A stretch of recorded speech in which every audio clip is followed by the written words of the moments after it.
This is Brother Ron, and welcome to We All Be News Radio and TV, the news-free Dixie for the 21st century.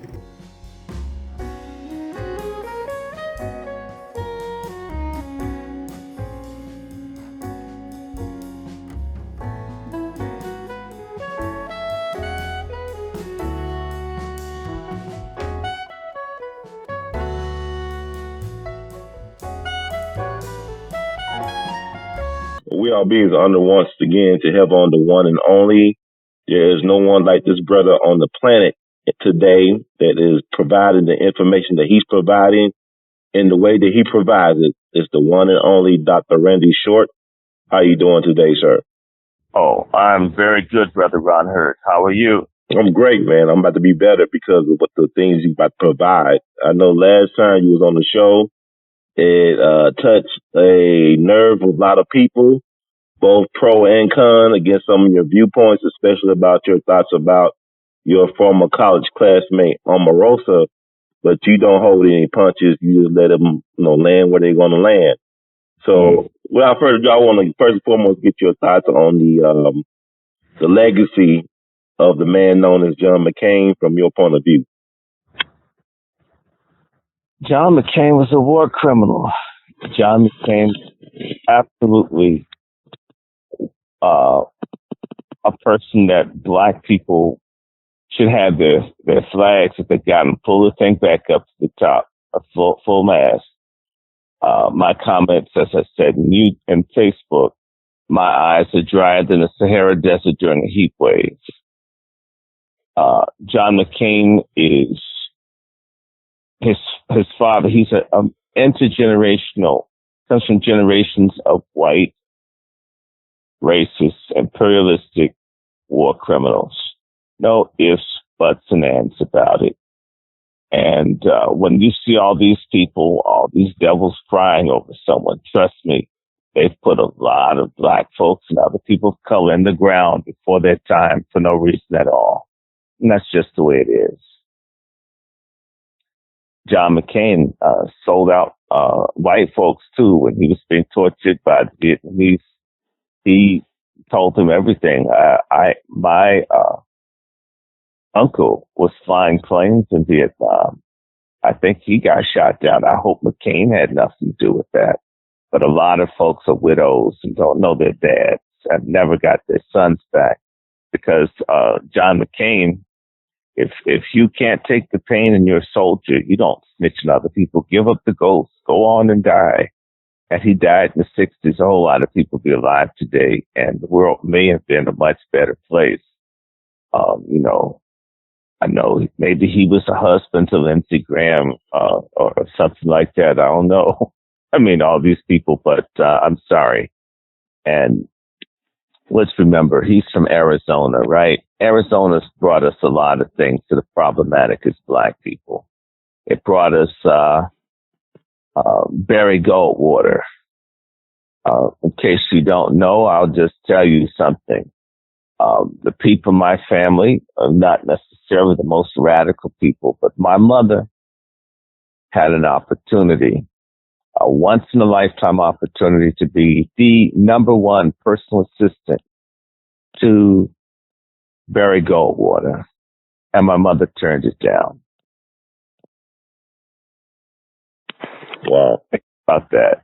I'm not talking about being a personal assistant like Omarosa in 2016. I'm talking about like in 1964, being perhaps one of the highest ranking black people working female in the country on the Republican side. And my mother said no. John McCain was Barry Goldwater was opposed to the Civil Rights Movement, was opposed to Voting Rights Act, opposed to Civil Rights Act, right? And and we have to say this because we're saying his name wrong. His name is Barry Goldwasser. Barry Goldwater is a Jew.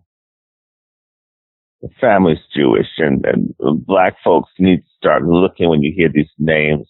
Go and start doing genealogical research You're going to find a lot of times some of the meanest people in the country. You're going to be shocked. Yes, I'm not saying that there's necessarily a qualitative difference between what kind of races or which ethnic bloc, but you're going to find some of these people are Jewish. What? I mean, they're supposed to be our friends. Well, they're their own friends, and I'm not mad at them for being their own friends, but it doesn't make them our friends. So Barry Goldwater comes from Arizona, and it has been a hotbed of anti-Black reaction like Mississippi all along. So John McCain, in the shoes of Barry Goldwater, who also didn't get to be president, thank God. And in fact, you're a hater. John McCain's a hater, and John McCain's a loser. He's going to go down in history as the only white man that got his ass beat by the first Black man to be president of the United States. And I think that's what gave him brain cancer. I think that thing was in his mind over and over. A nigga beat me. A nigga beat me. A nigga beat me. I survived DC and the nigga still beat me. We can do a rap like that, right? Well, yeah. John McCain, let's just do this, was born in the Canal Zone, Panama Canal Zone. That thing was worse in South Africa for Black people than Panama. Black folks, about 25% or more of the population of Panama. The Black folks in Panama are among the most resilient Black people in the diaspora. The Black people in Panama, some of them had negotiated their freedom through fighting, hooking up with the Black Indians and others down there, had negotiated their freedom with the Spanish 100 years before the establishment of, literally 100 years before the United States became a country, actually earlier. As early as, say, about 1520, they had their palenques or their maroon communities, or independent Black communities that were working with, get this, using international allies among the English and others to rob the Spanish, to force the Spanish, who were bringing gold across the Isthmus of Panama and silver and so forth to get back and forth because, you know, the Spanish took control of the Philippines, and getting gold from Peru that would come up the Pacific coast, would cross through Panama, be put off on the Caribbean coast and sailed to Spain. And the Black folks down there created choke points to kick white folk in the behind, take their money. And they were doing it so much until they let these people free. Just don't let we white people take our stuff. You know, white people need their money. They'll be friends to the devil, but they got to have that money. You know, they're not like Black folks that are all emotional and, you know, everything is how I feel. And if you tell me something that's the truth and I don't like it, God forbid it's a person that's of the other sex. Oh, I can't cope with truth. Now, Panama, so the Black folks down there negotiated their freedom 200 years, 300 years before Black folks were really able to break free here. And so they've been struggling all this time. But when the Americans went in there to build that canal, initially to build a train railway, and then eventually the French, de Lesseps, the same person that started the Suez Canal, and they did genocide on the Black Egyptian folks working on the canal there. A minimum of 100,000 people died building the Suez Canal. Then they went down to Panama and they built the canal there, and maybe 40,000 people died, mostly Black, building the Panama Canal. A lot of those people from the Caribbean, from all the islands in the Caribbean, when they were supposedly freed by the British, it was bullshit. What they did was they decided to starve the Black people to death using their coons, the little light skin or house niggas, along with the white folks, to create no opportunities so these people would die off, so they could force these people to work for whatever wage they wanted. And the only way out for those people was to go to Panama or come to America and work. And those people became like an underclass. In fact, the word for them is digger. They're called diggers. Wow. And these diggers were mistreated by John McCain's class of people that lived in Canal Zone, his grandfather and father, whoever was down there. In fact, the way the Americans have set this thing up, the whites were paid in gold and the black diggers were paid in silver. We won't even get into the fact that the whites were paid more and given everything better. So John McCain was raised in a place where apartheid was the norm.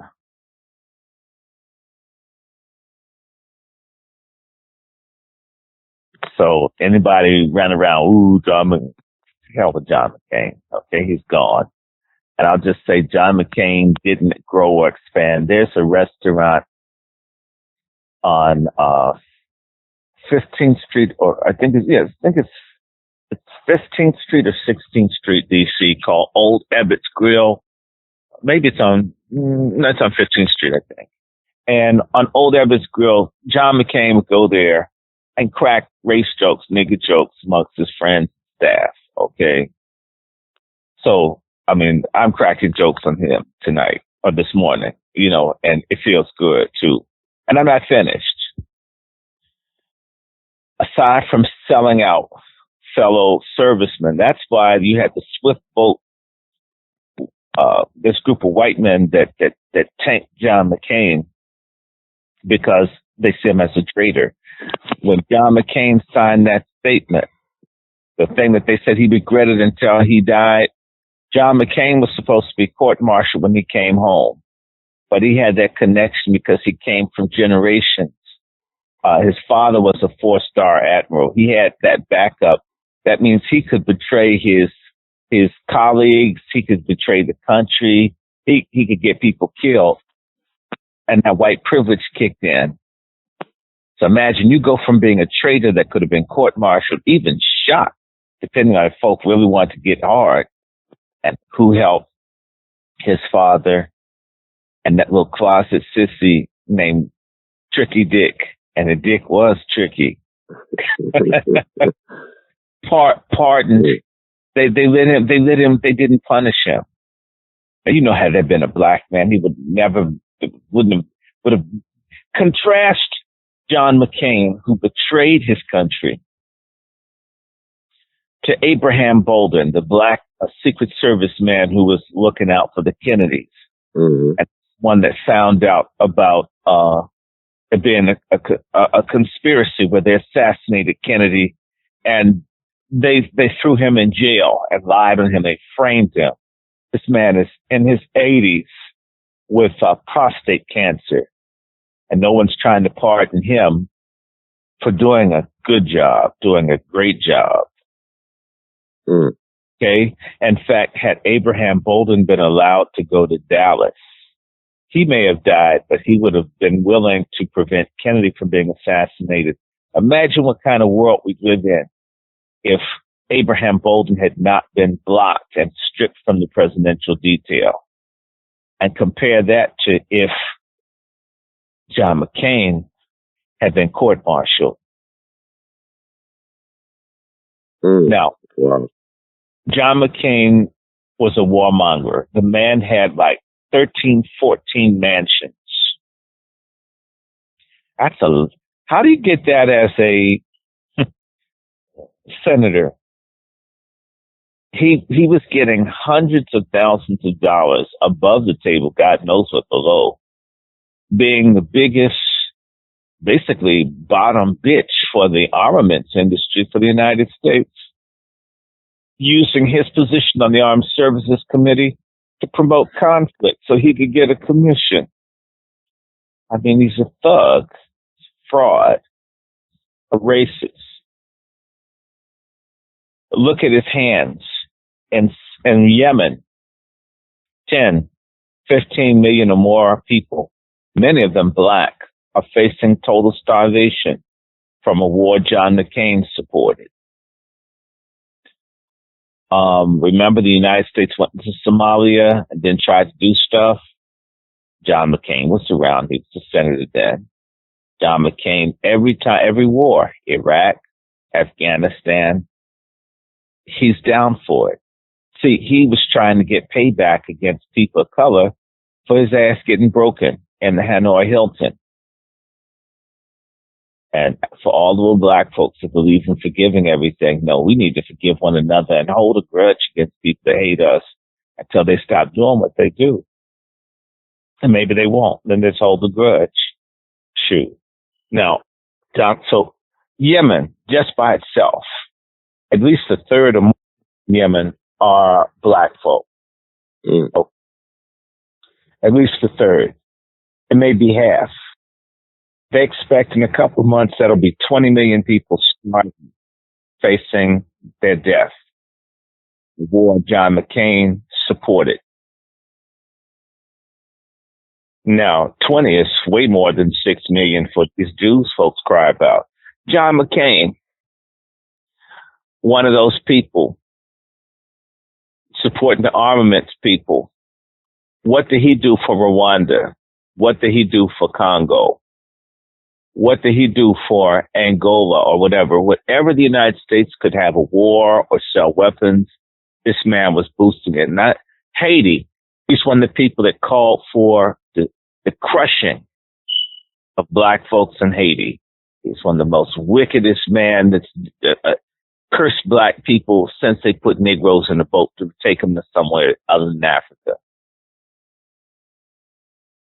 He was for and buddies with Hillary Clinton, and he was down with Obama. He liked Obama when he realized Obama wanted to have as many wars as he did. Libya, John McCain has supported the destruction of Gaddafi. John McCain is friends and hangs out with people in ISIS and so forth that mass murder black people, enslave black people, kill Christians, burn people, torture people, rape and behead people, and make women sex slaves. Those are friends of John McCain. The pictures are all up on the internet. He traveled around with folks. So this country has spent $4 trillion fighting Al-Qaeda and ISIS. And he's chilling with them, drinking wine coolers or whatever he was doing. And I'm supposed to cry over him dying? Shoot. I mean, to me, that was late. It's not like, a nice apple on the tree that fell off prematurely. That was a poison apple that should have never ever been on the tree. You just ask yourself, when you think about it, look at all the tributes. Notice that nobody black had anything to say about John McCain. So that means John McCain supported Reagan and all the destruction of all the programs and things that black people benefited from. That means he supported Papa Bush, little CIA criminal who's lived too long, God, put a bubble in that little IV he has, please. I'm helpless, right? I mean, now that ugly wife of his is gone. Woo. Remember her? She looked like the devil went bungee jumping on her face. Wow. And, yes, she did. She's bad looking. And she was good looking young, but when you're evil, when you age, you look more and more like a demon. She deserved the, a lifetime achievement in ugliness. I mean, it probably got lost in the mail. She never got it, but she won it. Believe that. I believe her. She told me, yeah, you won the ugliest woman ever was first lady. We need 100 Michelle Obamas and prettier in the White House just to remove the curse of Barbara Bush being in there. And forgive me, he was with him and Clinton didn't get along, but yet when Clinton went into Somalia, when Clinton was bombing Bosnia, they had no business over there bombing people. When they were in Kosovo, people in Kosovo are pushing dope and human trafficking and all this stuff. I mean, we've been lied to about what American wars have been. But people like McCain are getting paid. So McCain is loved by the war machine, the hate machine, the killing machine. That's what he belongs to. And I always deal with miseducated, confused, religious black people. I don't care what the religion is. It usually gets on my nerves because it's for pro-black. I always say to people, the Bible and Galatians 6, forget which verse, but it says, whatever a man soweth, so shall he reap. If this man has sown hatred, racism, war, death, destruction, GMO foods, and human experimentation all over the planet, shoot, he shouldn't have been the only one that died. And have his little daughter on there with the blonde hair, crying over daddy. Well, hell, a lot of folks are crying over their mamas and daddies because of what her father was for. You don't see them on TV. And I'm not just saying this to you. I tweeted the broad in Twitter. Your father's a war criminal, baby. If he dies, he's had a good life. He's lived to be 80 something. How many people won't live at all? How many people have depleted uranium? How many babies have a skull that looks like a retarded jelly bean because the depleted uranium from the arms of these people who paid John McCain? How many black men are drowning in the Mediterranean trying to get out of Libya? How many black women are being tortured and raped and sold? How many black men are being tortured, raped, and sold in Libya because of John McCain? Wow. Where's Gaddafi's gold? Right? Mm-hmm. Why didn't John McCain say something about Puerto Rico when the flood hit them? Why didn't John McCain say something about Florida or Flint? You name something that this man did. I mean, the reason a lot of these people love John McCain is they've been told to love him. We were told to love Obama, and some of us still do. But qualitatively, what do we have from him? This man has been, a great American hero. It's not heroic to get shot down and stench out everybody. That would be like me being a quarterback for the Washington Redskins and giving my playbook to the Cowboys and wanting to get the most valuable player ring and the Super Bowl trophy. I mean, that's retarded. I mean, you sold out to a traitor. And he never stopped hating non-white people for him being a white man broken by a group of non-white folks. They say he reconciled to Vietnam. Sure he did. Why? The Vietnamese need to buy American weapons to jump off the Chinese. And who do they send over there? Their little butt boy from the cell block in Hanoi Hilton, John McCain. I mean, it's just God, the more things change, the more they stay the same, And an asshole will always be an asshole no matter how many times you wipe it, okay? It's always going to be the same, all right? So that's how I feel. So John McCain, not a friend. What was one of the last places in America, states, to make King's birthday a holiday? Arizona, yeah. Who was senator? John McCain. Y'all love his ass? Well, you go ahead and do it. I mean, I don't have to, I'm a Christian, but I can't say I can't turn the other cheek. I like Dr. Kingdom, but that stuff, the first time I ever saw the civil rights movement footage was in 1972. And I was watching the folks get beat on that bridge, the Edmund Pettus Bridge, Selma. And my reaction to that is, who took people in to get beat like that? And I had a grudge against Martin Luther King from the time I was, I would have been 7. What? That's the movement? Get your ass beat by people that hate you? Oh, I can't do that. Somebody put that. I mean, I'm not a tough person. I don't like pain. If you hurt me, I'm going to want to do something to you. If I can't do it right then and there, I will eventually do it. I can't do that. I can't have someone spit in my face because I had stuff like that happen in school. And no, I got spit back. I got hit you with the chair or something. You must respect me. I will not do anything to you. You will not do anything to me. So Dr. King and all these other people, all the folks, black folks who love their enemies and got all this damn racial reconciliation for everybody that violates us that won't stop. And somebody like me halfway tells them what's going on, and folks put all that violence up on your webpage. Shame on particular sisters. Shame on y'all for not thinking, for not opening your minds, for saying, well, my emotion is equal to logic and facts. Is that why y'all go to the Asian hair parlors and get beat up and then expect all the black men to come and bail y'all out after you give your money to people that hate you and your babies? And silly brothers, ooh, I see the women on the thread don't like him. Maybe I could get a hookup by attacking and stuff. Weak, sorry, black dudes. I mean, the world is bigger than your magic stick. In fact, your magic stick ain't that big. And if it is that big, can it free us? Will it change the destiny? Will it take the veil and take the shackles off our people? If it can't do that, it's called your private. Keep it private, and let it be an organ versus your brain.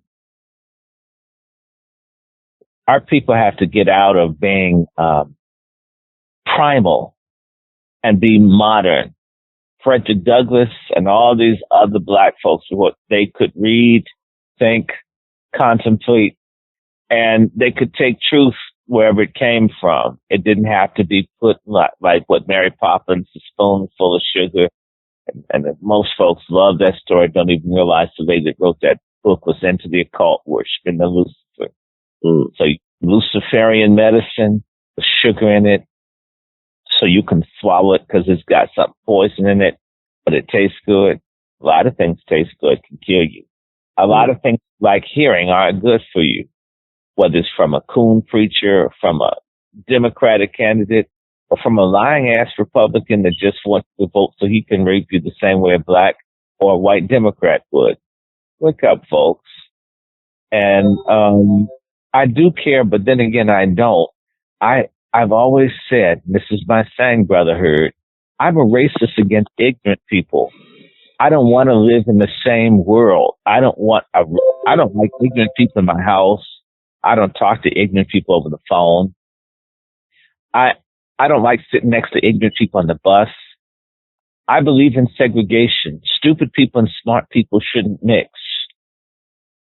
Black folks that can't think and black folks that do think shouldn't be together. And black folks that think shouldn't help black folks who don't like thinking.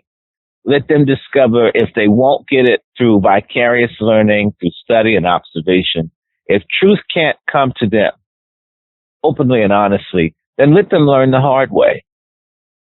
And folks are learning. And for the sisters that got all mad, I'm fascinated. Did they get that mad, brotherhood, when they slashed the sisters' throats over in Oakland? Did they get that mad when they slashed the sisters' throats in Las Vegas this week? Why is this anger so directed towards black men that are thinking, and then they beef and bitch about the black men in lockup, the ones that don't pay child support? Can't have it both ways. And I blame black men. A queen likes knowledge, information, culture, and decency. If you don't like that, you're not a queen. In fact, if you're not a queen, you're something else. Anyway, now, brother, I just wanted to bring something to your audiences because I'm going to be doing this. We got to do another program, my brother. We should just to because I want to talk to you about this attack, this plot to destroy black education. Oh, Dr. Shaw, I want to put this on people's minds before you get too far into that. I want to say that I remember when they attacked John Kerry, who could have been considered a war hero with the Swift Boat Veterans for Truth back in 2004 when he ran. Yeah. They basically destroyed his career in terms of being a president. I mean, they tamed it like they did Michael Dukakis with the tank thing. But also, black people did support, Stevie Wonder did a tribute to him impromptu tribute to John McCain during a concert. And also D.L. Hughley said that he was a man who exhibited principle. So you had black folks that was like basically campaigning and caping for John McCain and his so-called legacy. Then his wife, her father was a so-called bootlegger, Jim Hensley, out in Arizona. You know, he had the distribution for Anheuser-Busch, but his business tactics were questionable. I mean, even organized crime, like, according to some people. But anyway, go ahead, Dr. Short. Well, what I was going to say, we got to do Stevie Wonder real fast because I love Stevie Wonder. I've met him once. And I think Stevie Wonder is a great talent. However, Stevie Wonder has done some very odd things the last, say, 5 years. Mm-hmm.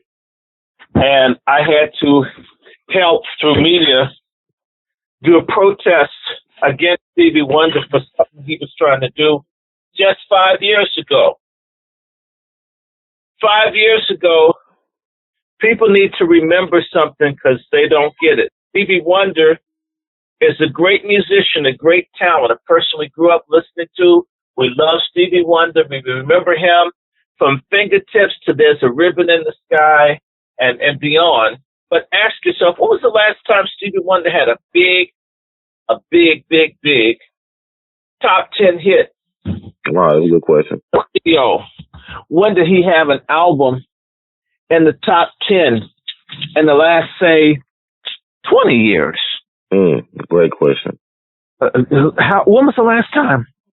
And I'm not saying that Stevie Wonder has been, but in terms of record business, when you don't have a hit in like almost 2 decades, it's about a real big hit. You has been. Mm-hmm. I'm not saying he's a has been. I'm saying that's how the record business operates. Has been. Yeah. And I don't feel that way. I don't think that Stevie Wonder's a has been. I think Stevie Wonder's a great. But in the industry that he's in, he's a has been. Exactly. I don't want that. So when the little nasty comments come in from the little, you don't got no correct. I never said I did. I didn't say he was a has been. I said industry standard is you need to be putting out a hit or two every year. Madonna, if you contrast Madonna, a non-talented Luciferian white fraud. I didn't like it the first time I heard the song Holiday that came out in 83, 84. I've never bought any Madonna stuff. Very simply, Madonna's been hitting at least every year or two. She has a hit, an album. If you compare her output to Stevie Wonder's output, and that Stevie Wonder always has quality stuff. All of his music is wonderful. Madonna stuff is trash, although it's danceable. Who's relevant? Rihanna. Okay. Broad, these people put stuff out all the time. Stevie Wonder, where am I going with it? Stevie Wonder works for Rahm Emanuel, the little homosexual racist who abuses his wife in Chicago, whose father was a terrorist. Rahm Emanuel's brother, Ari Emanuel, is this little Zionist Jewish terrorist. It's Stevie Wonder's management, either directly or indirectly. Okay? Did you know that? No, sir. No. So Stevie Wonder is a talent, and he gets love and all because he's got somebody Zionistic that he's working for. Why would I say that? 5 years ago, the IDF, the Israeli Defense Forces, the folks who murder Palestinians, many of them black, the Israelis just admitted in the last 2 weeks that they took a drone and blew up a black Palestinian boy playing on the beach just to kill him. The Israeli Defense Force helps manage concentration camps in the Negev Desert in Israel, full of as many as 50,000 black people. The IDF helped train the South Africans to murder black people in Angola, Mozambique, and Lusaka, Zambia. and also in South Africa itself and in Namibia. The Israeli army trains the police that murder our black boys. There's a thing called JINSA, JINSA, the Jewish Institute for National Security Affairs that works with police departments across America. So American policemen are taught how to shoot, to kill, and torture and brutalize people the way the Palestinians are brutalized by the Israelis, but that's done primarily to we black people here in the United States. And what was Stevie Wonder doing? And what did Shaka Khan do in Stevie Wonder's place because we gave Stevie Wonder so much hell? They're raising money for the Israeli Defense Forces.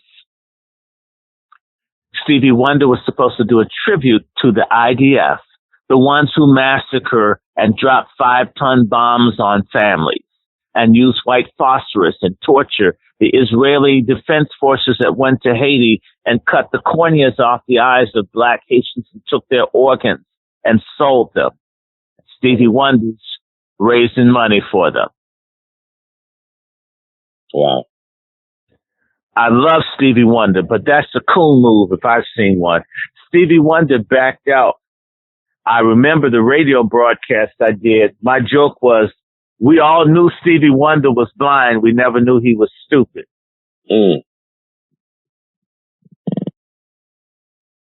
So you know who went in his place? Another person that hasn't had a major hit in decades. I called her Shaka Coon. And I changed that song. What's it? Shaka Coon. Shaka Coon. Shaka Coon. Right? That's just because I don't feel for you, right? Right. I don't feel for you because I don't love you. Right. I mean, I did the whole thing. I did the rap. Yeah. They didn't have us back on the radio for a while because they were mad, but no, Shaka Coon. And she's still doing it. So when they're in Hollywood, they have to raise money for these Luciferian, pedophile, Satanists, Zionists who hate black people's guts. And I'm sorry, I know Stevie Wonder got his radio station. He got to pay his bills, and he keeps marrying and making all these babies. And thank God he's making them. Someone's got to make black babies. There's a whole woman with the bad attitudes out there. Y'all kill babies. We got a lot of sisters, think they're so special and killing the black babies. Shoot, if you don't want to have a baby, don't sleep with folk. There are lots of ways to avoid getting pregnant without killing the black child. That's something we don't even want to talk about. A lot have a lot of nasty attitudes and meanness and all this stuff. A lot of it has to do with the abortions that folks have had. Yeah, and folk need to go and get some help, psychotherapy, for having killed the life up in you. And a lot of sorry brothers out there, shoot, if the Hispanics can go out and do any kind of work, you should do it too. If you make a baby, don't have that girl kill your child. Oh, yes. In fact, let's just segue. I want to get to this man. Forgive me, my phone started acting up, and I don't want to get the wrong name. When you talk about folks, you got to say the right name. It's amazing how these phones work. You called me, brother, and it won't work. The phone won't work. The man, you called me like 10 times. And I'm sitting right there. It's like, that's interesting. So I want to pull this brother's name up. And the second I have it, I want to just go into him. I want to make certain that I have the proper name. Nothing like having the right name. Here it is. There are two black men that are no damn good that everybody needs to know about. Two. One of them is named Dr. Harry L. Williams.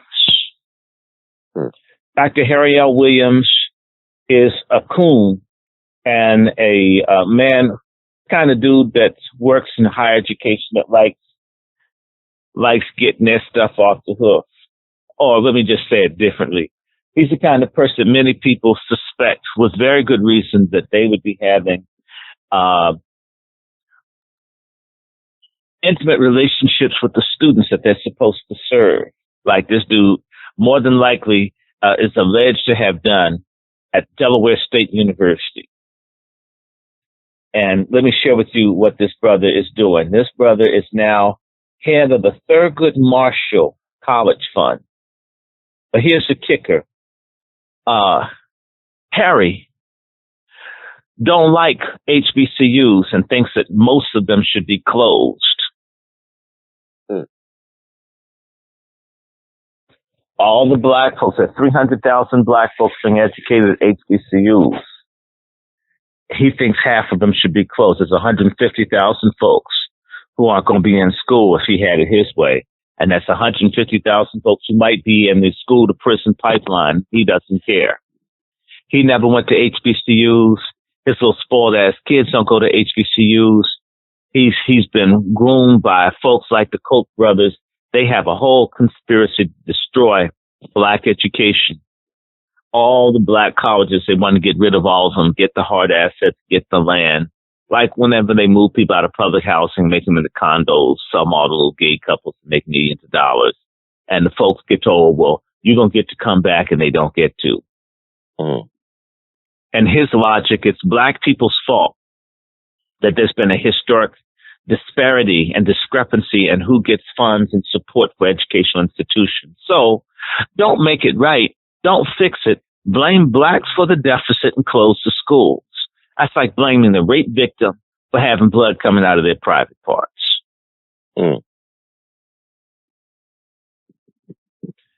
And he's head of what used to be called the United Negro College Fund. It's now called the College Fund. And he's the coon that's talking to Trump. Now, thank God for people like you, Brother Hurd. All these people need to help me. We got to get that Negro out of the United Negro College Fund, which is now called the Thurgood Marshall College Fund. Man is a monster. He hates black people. He's even published that these schools need to be closed. They need to be merged. You're not going. They're not merging community colleges when white folks' schools are in trouble. They're not merging them. Find more money for them to keep them alive. Think about it. So you're going to close the black schools. And it's interesting. The community colleges, they just put them up everywhere. Just dump money on community colleges. They never dump that money on the HBCUs. They talk about what they don't have. And it's interesting. Now you've got the state schools, the private schools, and you have the community colleges.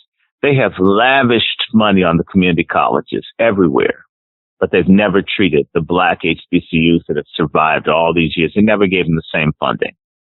You know what I'm saying, Stu. You live in Tennessee. You go to Jackson Community College in Jackson, Tennessee.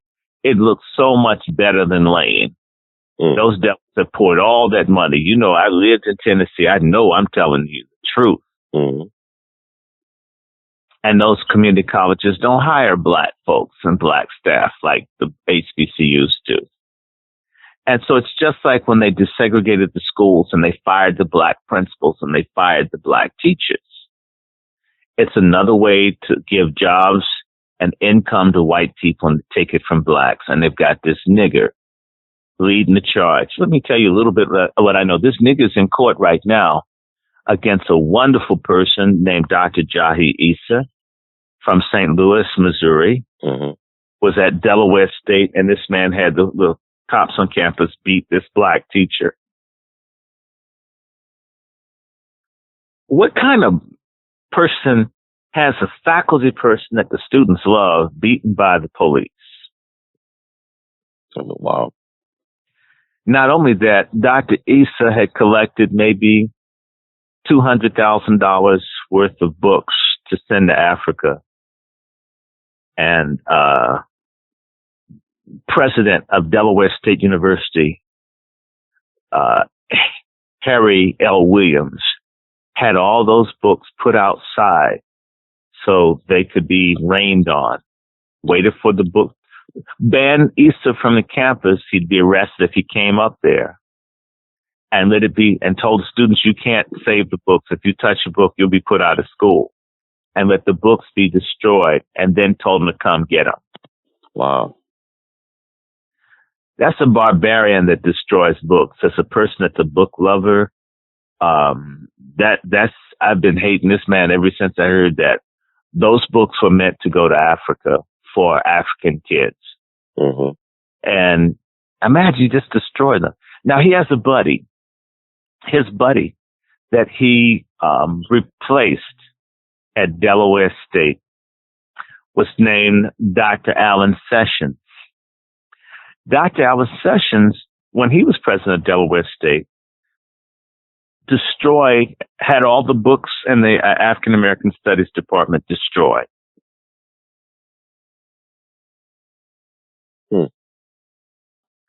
If a white man had done that, they'd be a racist, they'd be a Nazi. When a coon does it, I'm certain some of the emotional, irrational people in your audience would say, well, maybe he had a good reason. You know how niggas all of a sudden begin to do somersaults and stupidity to defend somebody that's doing something that's clearly morally evil and wrong and harmful to the other black people. They find some way to try to make sense out of it. Are you hearing me? Destroyed the books on black people. Destroyed them. And you couldn't do that at any white school and it not be a national scandal. And these guys, there's a whole pipeline of black men, they're all coons, being trained to be black college presidents that are trained by rich white folks who don't want any more educated black people so we can be re-enslaved conveniently. And they put these black men like Williams and Sessions as head of HBCUs, and they destroy. The first thing they do is they attack the staff that teach history. They get rid of the books. They run out the black faculty. They bring in Asians and others, and they begin to prepare that school to either be predominantly white and other with some blacks mixed in, or they tank the school. And of course, they cash out. They're going to get their money. They're going to get their retirement.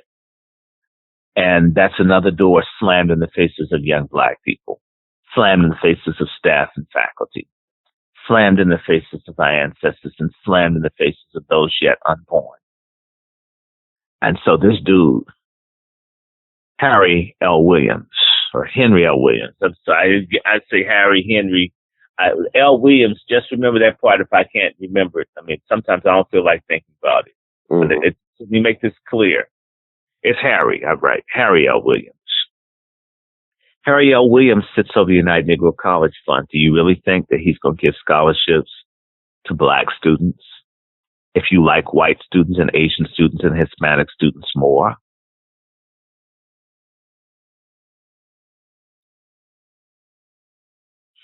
Are you feeling me, brother? Oh, yeah. I'm just letting it soak in. I mean, people really need to. There is a court case where Dr. Issa has these folks on the ropes. What Williams did was so wrong until the judge up in Delaware, you don't believe me, go to Pacer. What is it called? The Third Federal District Court of Delaware. The judges have been ruling against an HBCU over a fired faculty member. Okay, where he's literally on the point of stripping them from immunity so they can be sued for as much money as Dr. Issa wants. It's the stuff they did was so wrong. Mm-hmm. This man is in charge of money that is supposed to go to hundreds of thousands of black students in over a few years, millions. Mm-hmm. Do you think do it? And why do we let coons and traitors and enemies of the people have jobs around our young people that are so sensitive? And if you'll screw your students for pleasure, why not screw them for cash? Mm. This man is a sleaze. This man is a monster. Him and Sessions. Black folk need to begin to become gangster against coons, gangster against sellouts, Negroidians, blacknecks, scum, or my new term, Yorugu lovers. This Yorugu lover, Harry L. Williams, don't give money to the college fund until that dude gets moved. I mean, and for him to be put with with Thurgood Marshall's name on something. It's like putting Clarence Thomas on the $20 bill with Harriet Tubman. Mm. She would say, "Damn, the slave catchers finally caught me." So, you want to save black schools and universities? You want to give young black people a chance? You want to fight against the prison industrial complex and the school to prison pipeline? You got a cell phone. You got an email. Y'all need to start telling people, calling folks, that this nigger and all the other people on the board of the Thurgood Marshall College Fund that would bring this monster into this position, they should be fired. Mm. And I want to just say something about Alan Sessions, just to let you know what a piece of shit he was. Mm. I hope he hears this. He came down to Washington, D.C. at the same point that he was replaced at Delaware State University by Williams. Do you know when this man got to UDC, he told the bookstore to get rid of all the books about Africans and black people? Wow. You know, UDC, the University of the District of Columbia, is the largest public university in DC, and it's predominantly black. You know they're going to have history classes and stuff like that. He literally tried to get rid of anything that had anything to do with black people at a school predominantly black. Wow. That's the kind of coons that these people are. It's the kind of traitors that these people are. I couldn't go to a university in China and try to get rid of everything on Chinese. People would cut my head off, as it should. We're the only people that don't do what we do. We should do to our enemies. And I'm not saying that's so we cut his head off, literally. But he should be run out of the school. He ultimately, at UDC is a pretty interesting place because they've had some very corrupt directors and so forth. And they let him stay for a long time. This dude was universally thrown out of UDC.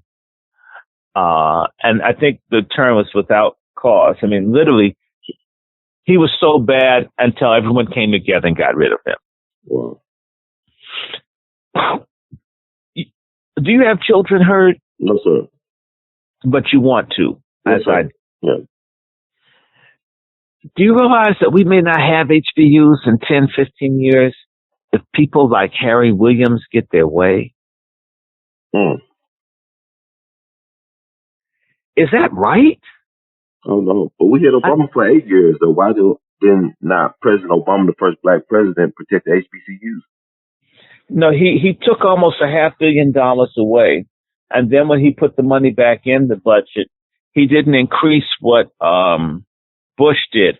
Even Donald Trump's cheap ass gave $45 million, which is nothing, additional money to HBCUs. They could have gotten more. They should have demanded more. Mm-hmm. Omarosa, by the way, let's talk about that real fast. Omarosa messed up the effort for the HBCUs to begin to make inroads to get what they could get from the Trump administration. For all the little sisters out there with their weaves and all that love Omarosa, she don't love you. She was blocking and holding up and preventing people from being able to make the moves because she, due to, I'll say it, institutional short-sightedness, racism, whatever you want to call it in the Trump administration, it's there, I'm certain. It was there for Obama, who did a hell of a lot worse with black people in his White House.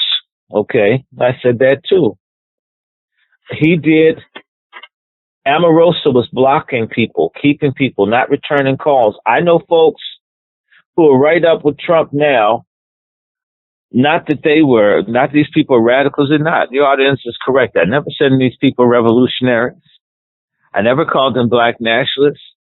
However, if they care about a black college or university more than Obama did, I'd rather see them get what they want than folks who are all onto Obama's to savior black people. I want to remind people that Obama One of the first things he did, I was working for HBCU when it started. The first thing Obama did when he got in office was he removed the money that George Bush had put in, something like the equivalent of $100 million a year to go to HBCUs. Extra, additional money. To me, it's too little. It should be $1 billion a year. Maybe even $2 billion a year. What difference would it make? Maybe $5 or $10 billion a year until they get these things up to speed. Right? Yes, Obama took that away for 4 years. So there are black kids who didn't get to go to school, black teachers that didn't get paid, black teachers that didn't get hired, black staff that didn't get raises. Some schools closed their doors. South Carolina State University, I think, closed its doors when Obama was president. St. Paul College, a school started by my ancestors, including those related to my lied on and set up cousin, Bill Cosby. He may have been a hoe, but he's not a rapist. Benadryl ain't a rape drug. You can get Benadryl in jail. If Benadryl's a rape drug, is that what they do when they go and they tax on the booth? They give them Benadryl. I don't think so. St. Paul College in Lawrenceville, Virginia closed its doors when Obama was president. Obama could have saved it. So what we have here is we got a lot of coons, a lot of people who are playing very wicked roles to destroy us, grinning in our faces, smiling at us. And they got a lot of help. They got people who are emotional and irrational. I like someone. They wouldn't do that. That's like it's their child. My child won't sell drugs. The $1 billion under their mattress is because of their paper route. Right? Mm-hmm. So Obama did betray it. In fact, Obama had people say that they didn't really think that HBCUs were significant. He had the same logic of Harry L. Williams, Obama's people. He had non-HBCU people. Nobody from an HBCU had really any presence in the Obama administration. They didn't think that they were important. It's interesting because even Clinton had people from the HBCUs working with him. Are you understanding me? Yes, sir. I'm hearing you loud and clear. Well, our schools are at risk of being closed and destroyed by enemies, oftentimes black Democrats.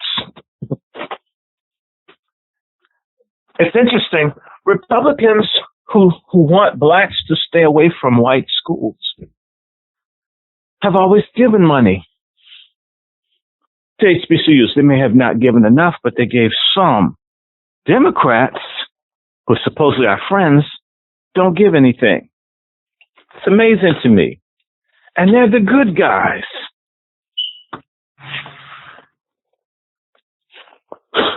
Isn't that interesting? Yeah. And the logic, the same folks who think that Omarosa, who didn't have a whole lot of power, but if you've been sleeping with the president, oh, y'all know that's what it is. You can get a lot of messages through. Sure you can. Don't tell me Charlottesville went down and you couldn't have sent out a tweet. Does he treat his wife right? We know he doesn't. She put out a tweet. and the substitute wife, his daughter, I don't know how deep that gets, but it's kind of creepy sometimes. The optics is creepy. You're creeped by the optics too. Tell the truth, Heard. Aren't you? I mean, he says a lot of things about his daughter, like he wants to get with her if it wasn't his daughter. I mean, Jesus, help me. Yeah. Who would say that out loud and boast about it? Well, there was Trump. You know what? And another thing about Trump, like even with the John McCain thing, Trump was on to something, right? When he said he didn't like John McCain, he wasn't a war hero, right? He got caught. I mean, Trump was saying stuff without saying it. Well, Trump couldn't say certain things, but Trump told the truth. There's something up with that. Something up with dude. Explain how did he get caught?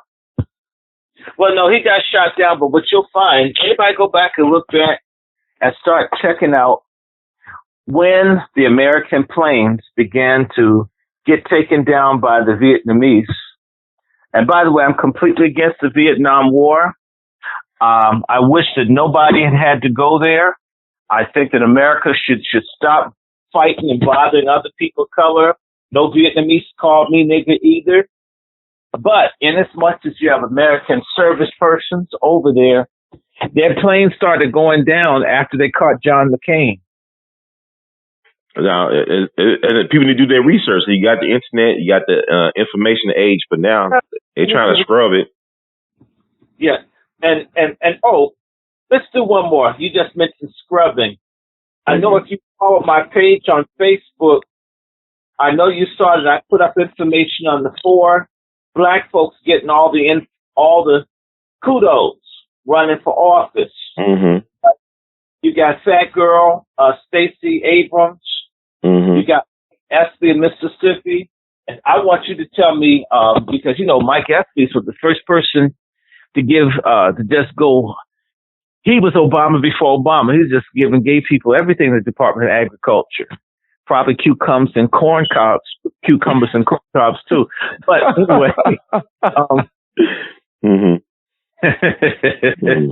okay. But anyway, just Espy, who's running to be senator from Mississippi, and I hope he gets it. But he was a pioneer of just giving gay people whatever they want. And it's interesting. I don't know if Espy taking any kind of super strong stance on race, but he really did stand up for gay people in D.C. That's real talk. Mm. Does Espy stand up for black people down in Mississippi? You down there in Tennessee? Is he known for really taking radical and bold stances? I mean, Mississippi is known for having more elected black officials than any state in the country, but also is one of the poorest states. I mean, it got wealth in Mississippi, but a lot of black folks ain't doing that well. You got that's not what I'm asking you. I know about that.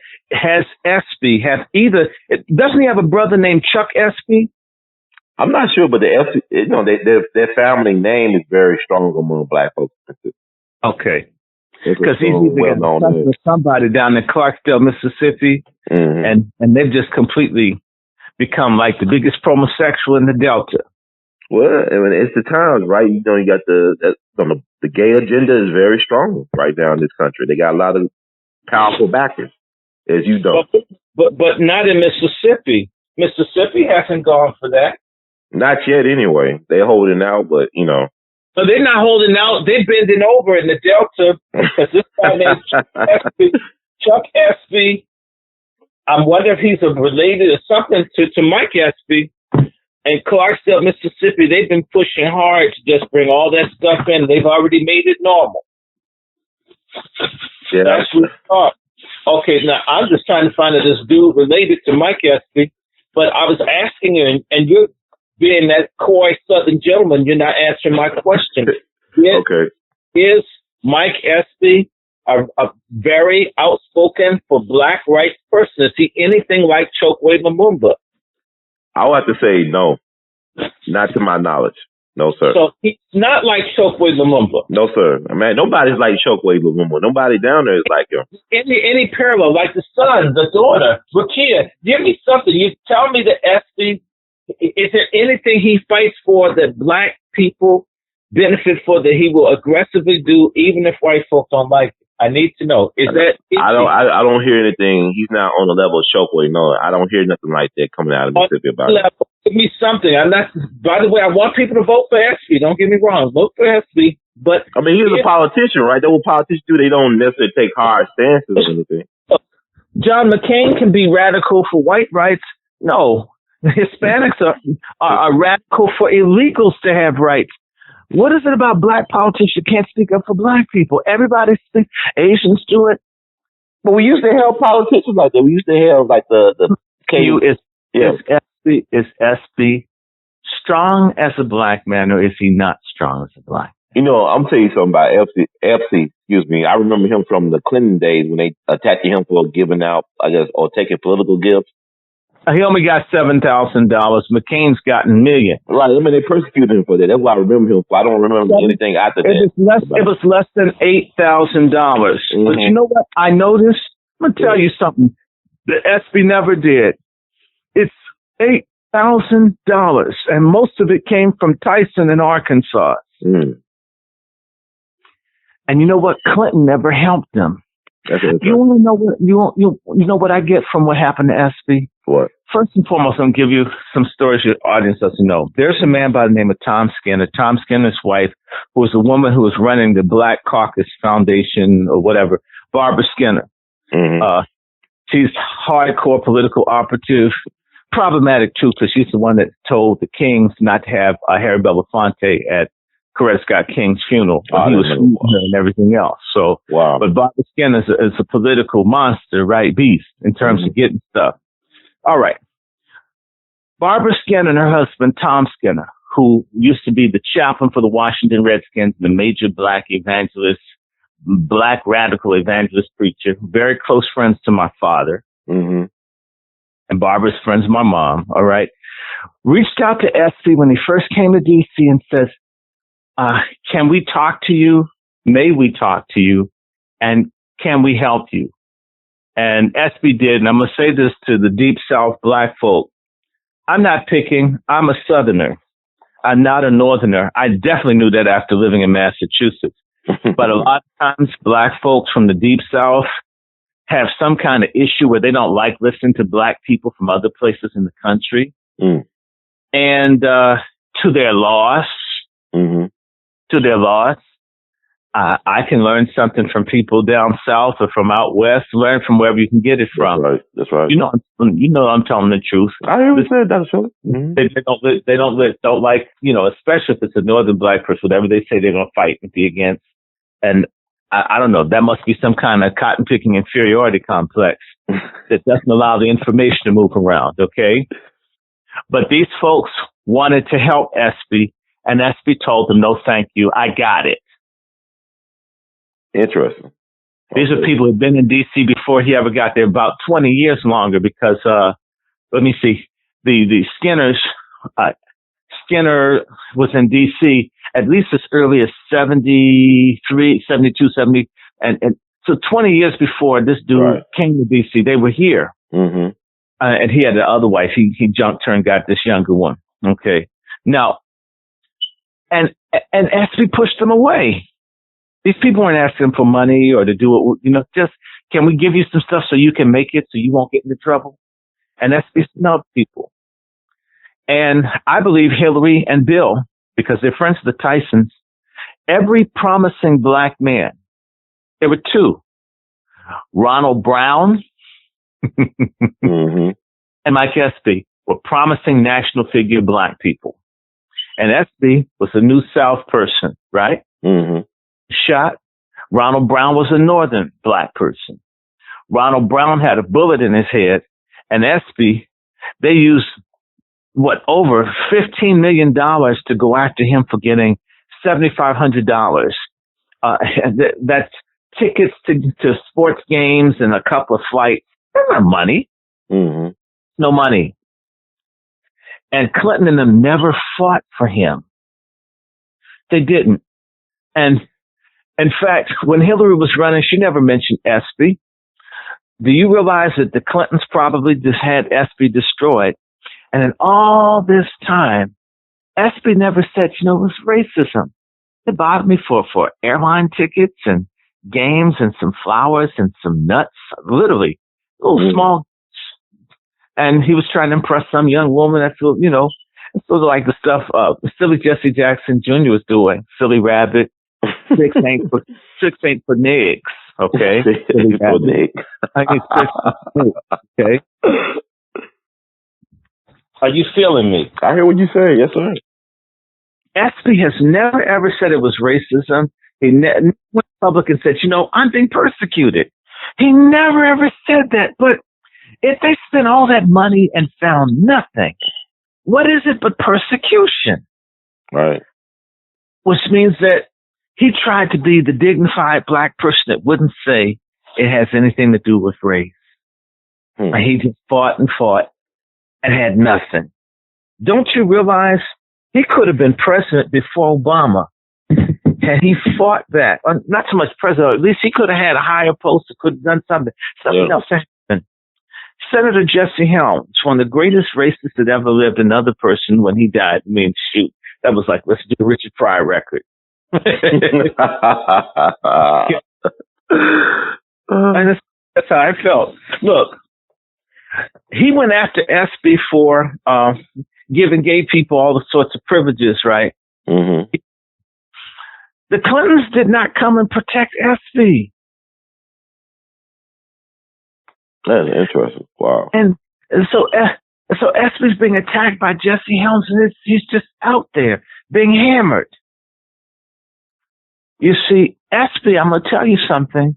They did not want him in the Department of Agriculture. He fought to get it, so they made him choke on it because he couldn't say no to him, so you choked him with it. Now, SB's running for the Senate. Notice he's running for the Senate, and one of the big people that can raise money and funds that got a lot of votes. Notice that he don't have Hillary Clinton down there trying to help him. Mm-hmm. Notice he doesn't have Bill Clinton. Sit down and think about that. That's something. Wow. SB, but he is endorsed by the LGBTQ folks. They're saying we love him. We know that SB's gonna look out for us. And by the same accord, I haven't heard Planned Parenthood, but Planned Parenthood and the Human Rights Campaign are for Stacey Abrams. Mm-hmm. The abortion and gay people are for Andrew Gillum, and the abortion and gay people are for Ben Jealous. And by the way, the two men running for governor, both boast a gay brother that they campaign, talk about their gay brother and how they understand. I guess we all need, my brother's dead. I can't say he's gay if I ran for office to get some support. This is sort of funny. And none of them has a strong black sense. And by the way, we have to remind people, Ben Jealous is a biracial Jew. Mm-hmm. And Stacey Abrams, where's her woman or man? So, well, where's the woman, actually? Let me just be real. On the campaign night, that's when we're going to see who she's with. Wow. Can you win as a black person that's single or not married in a state like Georgia? I don't think she's single. Are you single? Are you single tonight? Remember Shalimar? Single. We all get around. I'm sure you crazy. I love it, man. Thank you. Are you single, right? Yeah. No, I think it's a white woman or a black woman. She's hiding. We'll find out the same way you didn't see Doug Jones's wife with that big baseball Adam's apple in her neck. He won. I'm serious. I mean, you could kick a field goal, but that thing is so big. Wow. I mean, she can win. If let's say Stacey did have a white woman, she can win mayor of Atlanta easily, but the rest of Georgia? That's why you don't see her with nobody. Mm-hmm. That's why. And Ben Jealous, he's listening to your broadcast. I just saw it. All of a sudden, he's campaigning with his wife. All of a sudden, they brought out them off balls. We'll put that big party beard on her. But you know, Dr. Shaw, we just got a Shelby County mayor here in Memphis. I mean, Shelby County. Memphis is Shelby County. He actually went to high school with me. He graduated 2 years early, Lee Harris. Now, I don't know about his track record with us as black people, but he got the endorsement of the LGBTQ community. So this young black leadership, they are in bed to a certain degree with these people. They're not in bed. They got their nuts on their chin. Okay. Okay, I'll let you say that. Okay, go ahead. That's okay. When you get LGBTQ is a Anglo-Zionist white male controlled thing. All right. Mm-hmm. And that's what it is. Okay. That's what it is. They're making it so that that's some garbage identity politics. They're white folk. In fact, just so you know how this is not working, guess what's going on now? What? You're familiar with that thing called Just Walk Away? Mm-mm. Just This walk gay away. started. Oh, it's on Facebook and it's on Twitter. Just Walk movement of people leaving the Democratic Party. It started by a gay dude. And people quitting the Democratic Party by the hundreds of thousands. So let me share something with you, brother. Okay. I'm going to educate you here. There are a lot of people leaving the Democratic Party are gay people who are tired of this sexuality being pandered to. They want to talk about jobs and all this stuff. It's the very same thing. I was on someone's radio show and they got mad at me because I was talking about Flint. And a gay person called up all angry, and I didn't say anything. Have you heard me say anything disparaging about a gay person as an individual? No. No. No, it's not personal. It's not attacking people in that sense. It's the politics of it being forced. It's the politics of it being made more important than everything else. That's offensive to me. How are two dudes doing it more important than a man and woman doing it? And are the outcomes the same? What has the greater potential of doing something that lasts? A man and a woman, or two men or two women? And if you're still going through that in your mind, you need to get your head examined.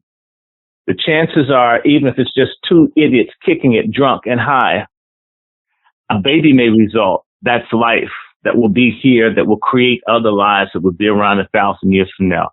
The other two, fur on fur, or chin on fur, or whatever it is people strap on fur, or whatever it is, will never produce a baby. Sorry, keep trying. They were trying back in Sodom and Gomorrah before the sulfur hit. No lives were produced, okay? It just doesn't happen. So how can something that makes life and creates more sustainable family units be less than something that does not produce life and does not create sustainable family units? How could it be more important other than you got a twisted agenda and a twisted logic there? Fact. Okay? Mm-hmm. That's what makes me mad. Now, the gay folks were mad when I was talking about Flint. And my comment to the brother was this: even if you have sex, brother, you got to take a shower. Gay people drink water. Says if you don't have enough hydration in your system, you can't ejaculate normally. Don't tell me that water, which you can't live 3 days without water. You can go 3 days without getting sex. I mean, especially if you're a busy job, you have to wait until the weekend to hit the bathhouse and the clubs, right? Why isn't water important? How did that not become important? You can't live without it. You can't farm without it. And someone felt like I was talking down to them. Mm-hmm. Okay. Am I saying take the person's job away, brother? Am I saying beat someone? Mm-mm. Someone, deny them housing, run them out of church? I'm not talking like that. That's it. How did safe drinking water it's a necessity. How could it not be important? Why is Stonewall, a museum dedicated to, led by a black drag queen, by the way? It's always black folks leading the way, even filthy stuff and confused stuff. Yes, we are. We trendsetters, even in the wrong direction, even in the cul-de-sac instead of the highway to heaven. Read between the lines. Okay. Even some of the gay folk are getting sick and tired of the Obama era pandering around sex, because you got to have a job. You got to have a house. You got to have safe drinking water. You got to have food that's not poison, frankenfoods with GMO. You got to know who your neighbors are. You shouldn't have a country full of people selling fentanyl and selling children for sex, and they don't even belong here, robbing and raping folk if you go for a jog, like this girl, Tibbetts, Molly Tibbetts, and many, many other white women jogging have been raped and killed. A whole lot. And it's about time. I'm so glad white folk get mad. Y'all brought all these people up here to replace black folks. Ran all the black men off the construction sites, ran them out of the food service, ran black men out of everything. You replaced them with these folks that's raping your daughters like it's a pinata. Mm. The penis on the white donkey. That's the game they play. Mm. Raping and killing, kidnapping, sex trafficking.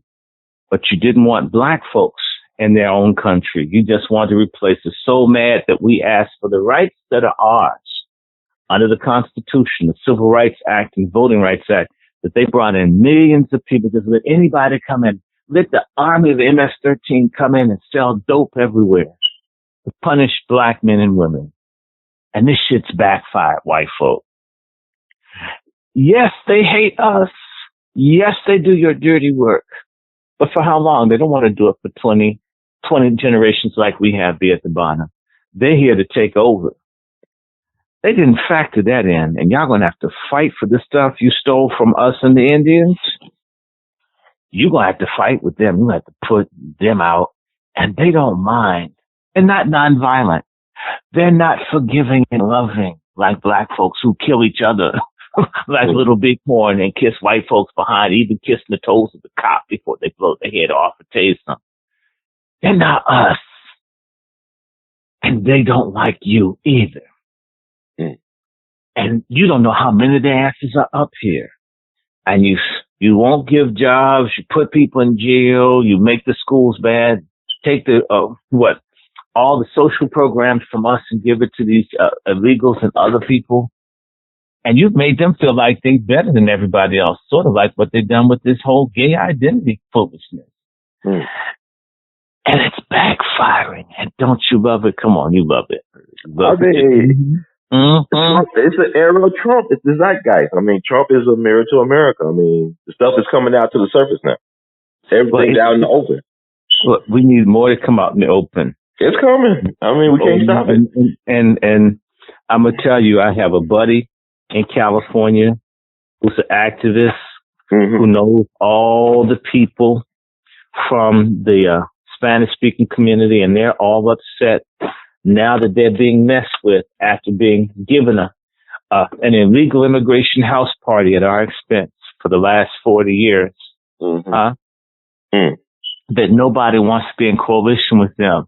But every time you see them, the only thing they talk about is immigration. You never hear them talk about police brutality. There's not one issue that impacts us that they show any solidarity with, even when their folks are being beaten and killed by the police. But yeah, a lot of us are so emotional. We put them first before. Who are the advocates and supporters of? Who are our allies as far as black people go? We don't have any allies. Okay. But it's like that little sissy named John Lewis. He probably liked getting beat by those police. Probably felt good, got good to him. He stayed in the movement. He's probably hoping to get beat again. Some folk like getting beat. I don't like it. That's true. I agree that is true. And that's not overcoming letting someone go upside my head. They're just, don't touch me. Okay? But all I can say to you, my brother, is that we need a call to arms. I mean that in this country. Colored people need to wake up and need to start scrumping while we got a chance, because a lot of people don't dig us. They really don't.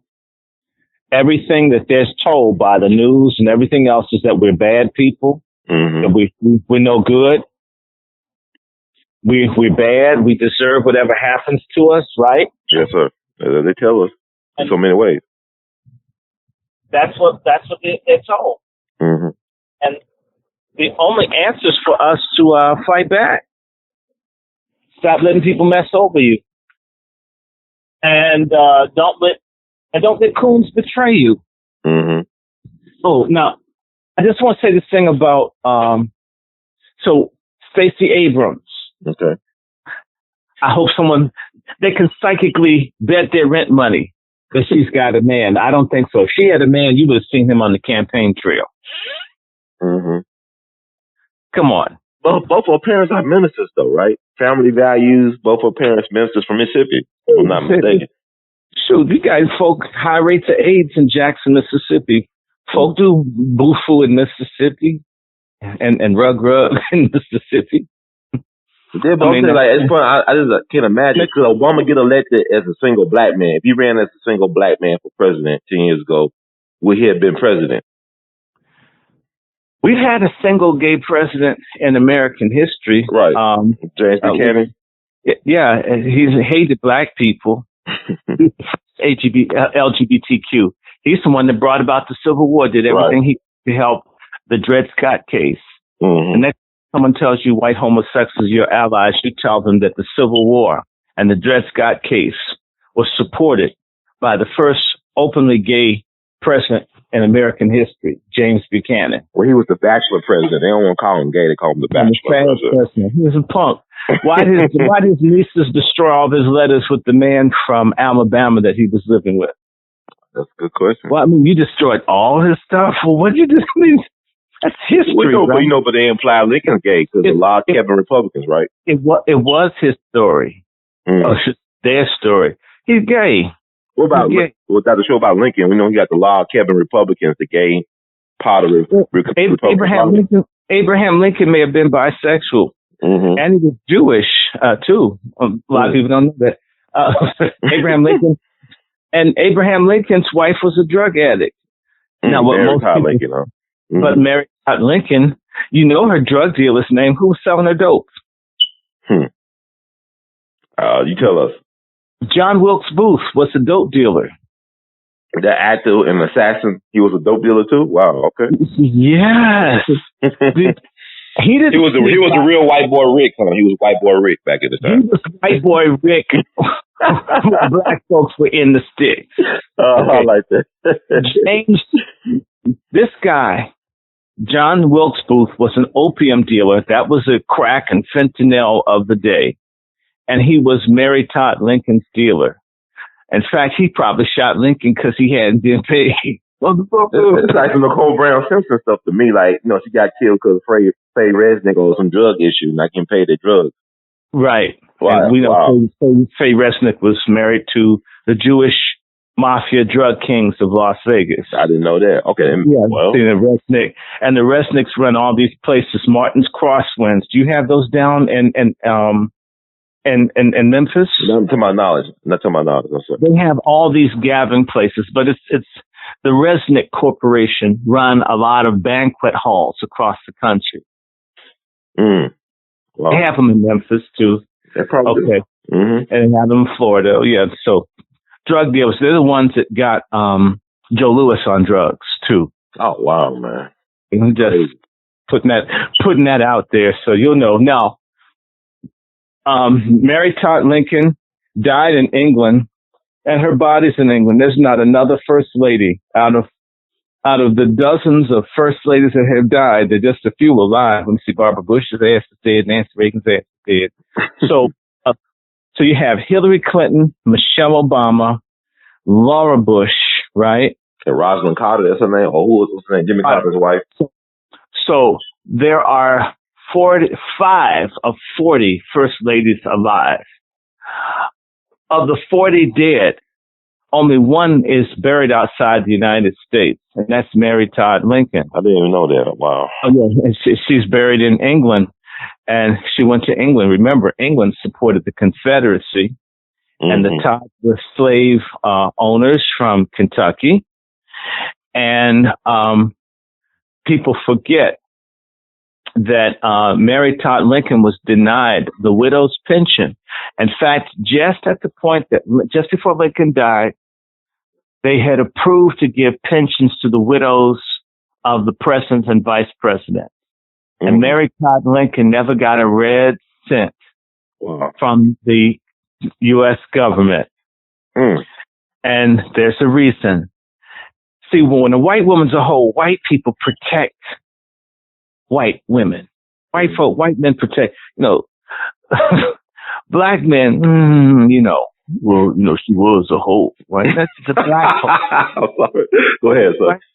Right. So a lot of people felt that Mary Todd Lincoln may have also gotten some stiffy along with drugs from John Wilkes Booth. Right? Wow, I didn't know that. Wow, this is crazy. The stiffy maybe not certain, but the drugs definitely. And some people feel that Mary Todd Lincoln was mad because Abraham Lincoln, I live off of Lincoln Road. Mm-hmm. That's right. I live 1 block from Lincoln Road. And Lincoln Road goes literally almost up. It's named Lincoln Road, and they've changed the names of the street because it leads up to the Soldiers' Home. And there's a building there called I think it's the Lincoln House or the Soldiers' Home, whatever, first old Soldiers' House. And Abraham Lincoln used to spend his weekends in bed with soldiers coming back from the battlefield. Wow. I mean, we can't just leave. No, come on. That was his YMCA then, huh? That was his village people place. It was more than village people. He was pride before they had a flag. Wow. Okay, now, wow. So Abraham Lincoln, they would bring soldiers in for him to sleep with at this house. It's less than a mile. If you come to D.C., I can take you to the house that he used to sleep with all the men in. Wow. Does they have a mark on there? Like this is where Abraham Lincoln slept with the men? Is there a historic mark up there? But it says that he stayed there. He would go there to collect his thoughts and to meditate and concentrate and help manage the country during the conflict, the war between the states. I've been near the house. I didn't try to go in. When ghosts would probably like knock you on the ground and hump on you. Okay. Yes, sir. And try to emancipate me now. I don't want to be that. So, what happened is many people think Mary Todd Lincoln had owed John Wilkes Booth money for the dope and all, and therefore he used that as a way to be able to get to Lincoln to kill him. And a lot of people, because they arrested Mary Todd Lincoln, she was put under arrest right after Lincoln was shot. Oh, man, I didn't know that. They don't talk about this stuff. Yeah, but no, because they protect white women's honor, even if they don't have any. The same way that you mentioned Nicole Simpson, she's an example of a white woman having no honor, no decency, and being protected. Mm-hmm. Hey, I'm listening. It's just I didn't want to lose you now. I'm wide awake, man. I'm listening to everything you're saying. So Mary Todd Lincoln was suspected of possibly having a role in Lincoln's assassination, and that's why they never gave her any money. Because to me, I don't think they just believed. I think they knew. And it's too embarrassing to white womanhood and the gallantry of the South that this woman was a drug freak like Nicole Simpson, and it got the president killed. So is that why, like Secretary of War Edward Stanton, that's why they removed certain diary pages out of John Wilkes Booth's diary to cover up that issue? It's also the Catholic Church and other things that they you can't show that the Vatican and other people are involved as well. There's a Jewish connection and other things in there. You see, what's his name? Judah P. Benjamin, the vice president of the Confederacy. Right. Mm-hmm. He was a Jewish sissy. Mm. He was married to a black woman, right? He was married to a mulatto. No. Hold on. You're talking about Jefferson Davis. Jefferson Davis's wife was black, and he's bisexual. I know he wore a dress when they caught him. That says he was dressed as a woman. Jefferson Davis is bi. Judah P. Benjamin's gay. And Judah P. Benjamin's connection that they were trying to work was through Benjamin Disraeli, who was also gay and the first Jewish prime minister of England. Tally ho. That's what Judah P. Benjamin also ended up with Mary Todd Lincoln, right? He went to England as well, right? Yeah. Okay. But that's where they went. That's where some of the conspiracies launched from. Where did most of the cotton in America go to? It was going to England, our number one buyer. In fact, the English would have been happy. Let the South and the North get split. They would get America's biggest export. That's the engine of the American economy. It's 60% of America's gross domestic product was cotton. Okay, that's $6 out of $10. And then a whole lot of other things, rice, and other such things that were coming from the South. The South was a breadbasket, and it was the engine of the country. What many people don't know: which jurisdiction or state had the highest number of millionaires in America after New York City? Oh, that's good. I mean, it's down south, right? Natchez, Mississippi, or something like that. I asked you a straight question. Just answer it. If you don't know, you don't know. Mississippi. Mississippi came second in the per capita millionaires in America in 1860. Mm-hmm. Only second to New York. Next time a little devil tells you that the slavery wasn't making money and they're going to let the black folks go, that's a damn lie. Mm-hmm. The insurance industry, slave insurance, what we could call nigger wear, the clothes made for blacks. There's a thing called nigger shoes, nigger hose, nigger tools, things that were made that blacks couldn't break in the North, specialty. So the whole economy of this country is wrapped up in holding black people down, and it still is. And the only people who don't realize that we're worth anything is us. And the new money is being made in biotechnology, right? So whose organs are they stealing? Whose kids are they shooting and taking? And whose blood are they playing with? You know, I mean, but I know yesterday was the birthday, I guess, remembers of Fred Hampton Sr., who passed away at 21, who was killed at 21 by the government. But he talked about how they was organ harvesting back in Chicago back in the 60s before he died. Well, remember, Dr. Sims was organ harvesting in the 1850s. Shoot.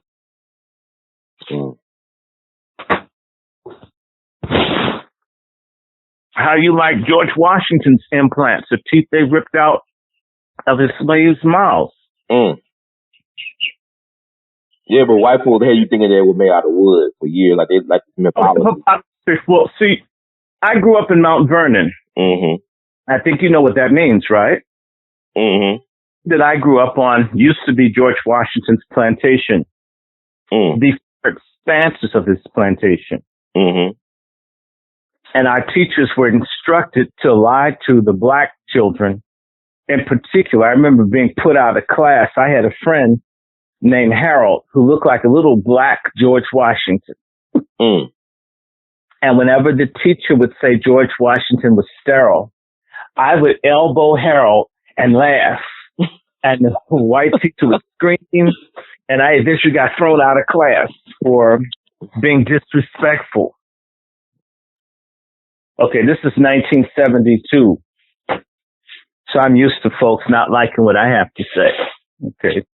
And we all knew that the black kids that were in class with us were George Washington's great grandchildren. Everybody knew this. White teachers were trained and told to lie. And of course, the kids who knew George Washington was their ancestor, their great uncle or something like that, they would laugh. They'd get punished. There's a lot of black folks named Washington. You think about Denzel Washington, who's from Mount Vernon, New York, but his last name is Washington too. A lot of black folks named Jefferson and Jackson. Yeah. The majority of people in America named Washington are black. It's a primarily black last name. That's interesting. Now, what you have to understand, that there are many names that are linked to George Washington. Another is Dunstan. Okay. The Dunstans are my cousins. Brother, all the black people you see, we're the descendants of these rapist founding fathers. You know, I don't know if I ever told you the story. I was talking to a very famous investigative journalist by the name of Wayne Madsen. I know you've heard of him. Oh, yeah, I know. I heard of him. Yeah. And I called Wayne because I was in a meeting with Peter Bailey, who was with Malcolm X. I know you've heard of Peter Bailey, yeah. Who's like my uncle. And I was with my auntie, who's Yvonne Sion, or Yvonne Chappelle, Dave Chappelle's mom. I was trying to hook her up, get her some boyfriends. I sort of succeeded. And I wanted to talk to Wayne. And Wayne was at the Sons of the Confederacy office in Virginia. And I don't know if his phone was on speaker or not, but the white dude there wanted to insult me and asked to speak to me. I guess he had the phone on speaker. And the guy started saying all this stuff because I guess he thought it would offend me that he's there at the office of the Sons of the Confederacy.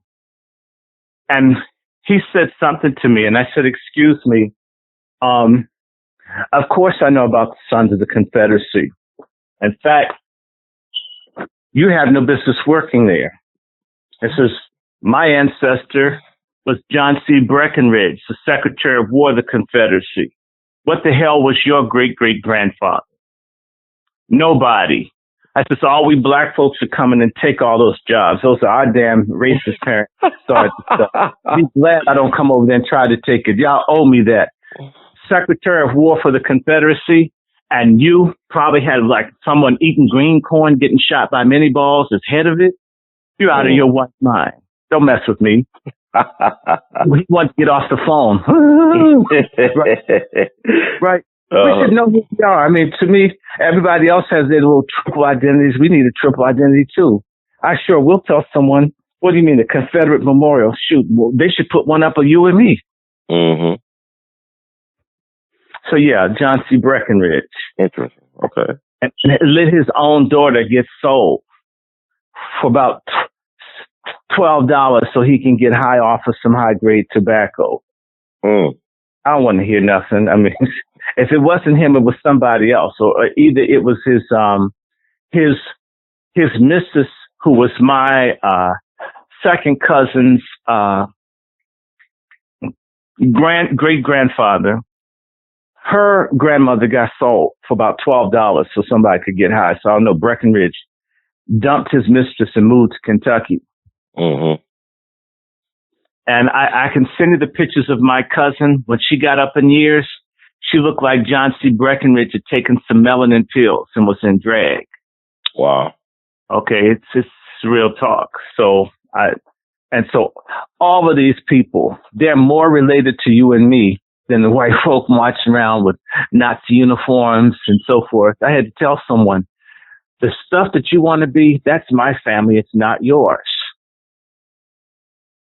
it's just. I mean, like when you say that, I'm thinking about Douglas Turner Ward. His great grandfather, whatever, is Nathan Bedford Forrest, the first Grand Wizard of the Klan. He's the founder of the Negro Ensemble Company. That's one of his grandfathers. Lena Horne's great grandfather was John C. Calhoun. Right. Mm-hmm. So all of these great people, even their greatness is in us. It's just not in them. Right. Okay. Mm-hmm. And so I told someone, I got what you got and I got what I got. And I'm not sharing. And that's why a lot of folks be trying to get with a lot of black men think they're getting some extra cooch running with white women or whatever it is. And black women think, like, what's it, Serena Williams, right, with that broke ass white dude that don't got no money. He's going to do a Dorothy Dandridge, Diana Ross thing, get alimony. Oh, he broke. I thought it's found on Reddit, right? This guy, right? Well, if he were a billionaire, you mean to tell me if his wife wanted to wear a Catwoman suit where her clover hoof was visible in nasty, lecherous France, that they would tell a billionaire's wife what she could wear? I see what you're saying. Gotcha. Please, just please. Mm-hmm. He broke. And they laughing at her, and they've been drug testing her more. They think she's on something when she didn't even do the financial research on this dude. She would have been looking at the heel, at the back end of the heel of your my shoe, what car we had, the rims. A brother would have gone through the ringer to pass the must with her. And he did the ultimate thing for me is, you see her pregnant, you wait for the baby to be visible, like hanging out her belly almost before you marry her. That's an act of dishonor. You've been hit there with no condom, and she's rich too.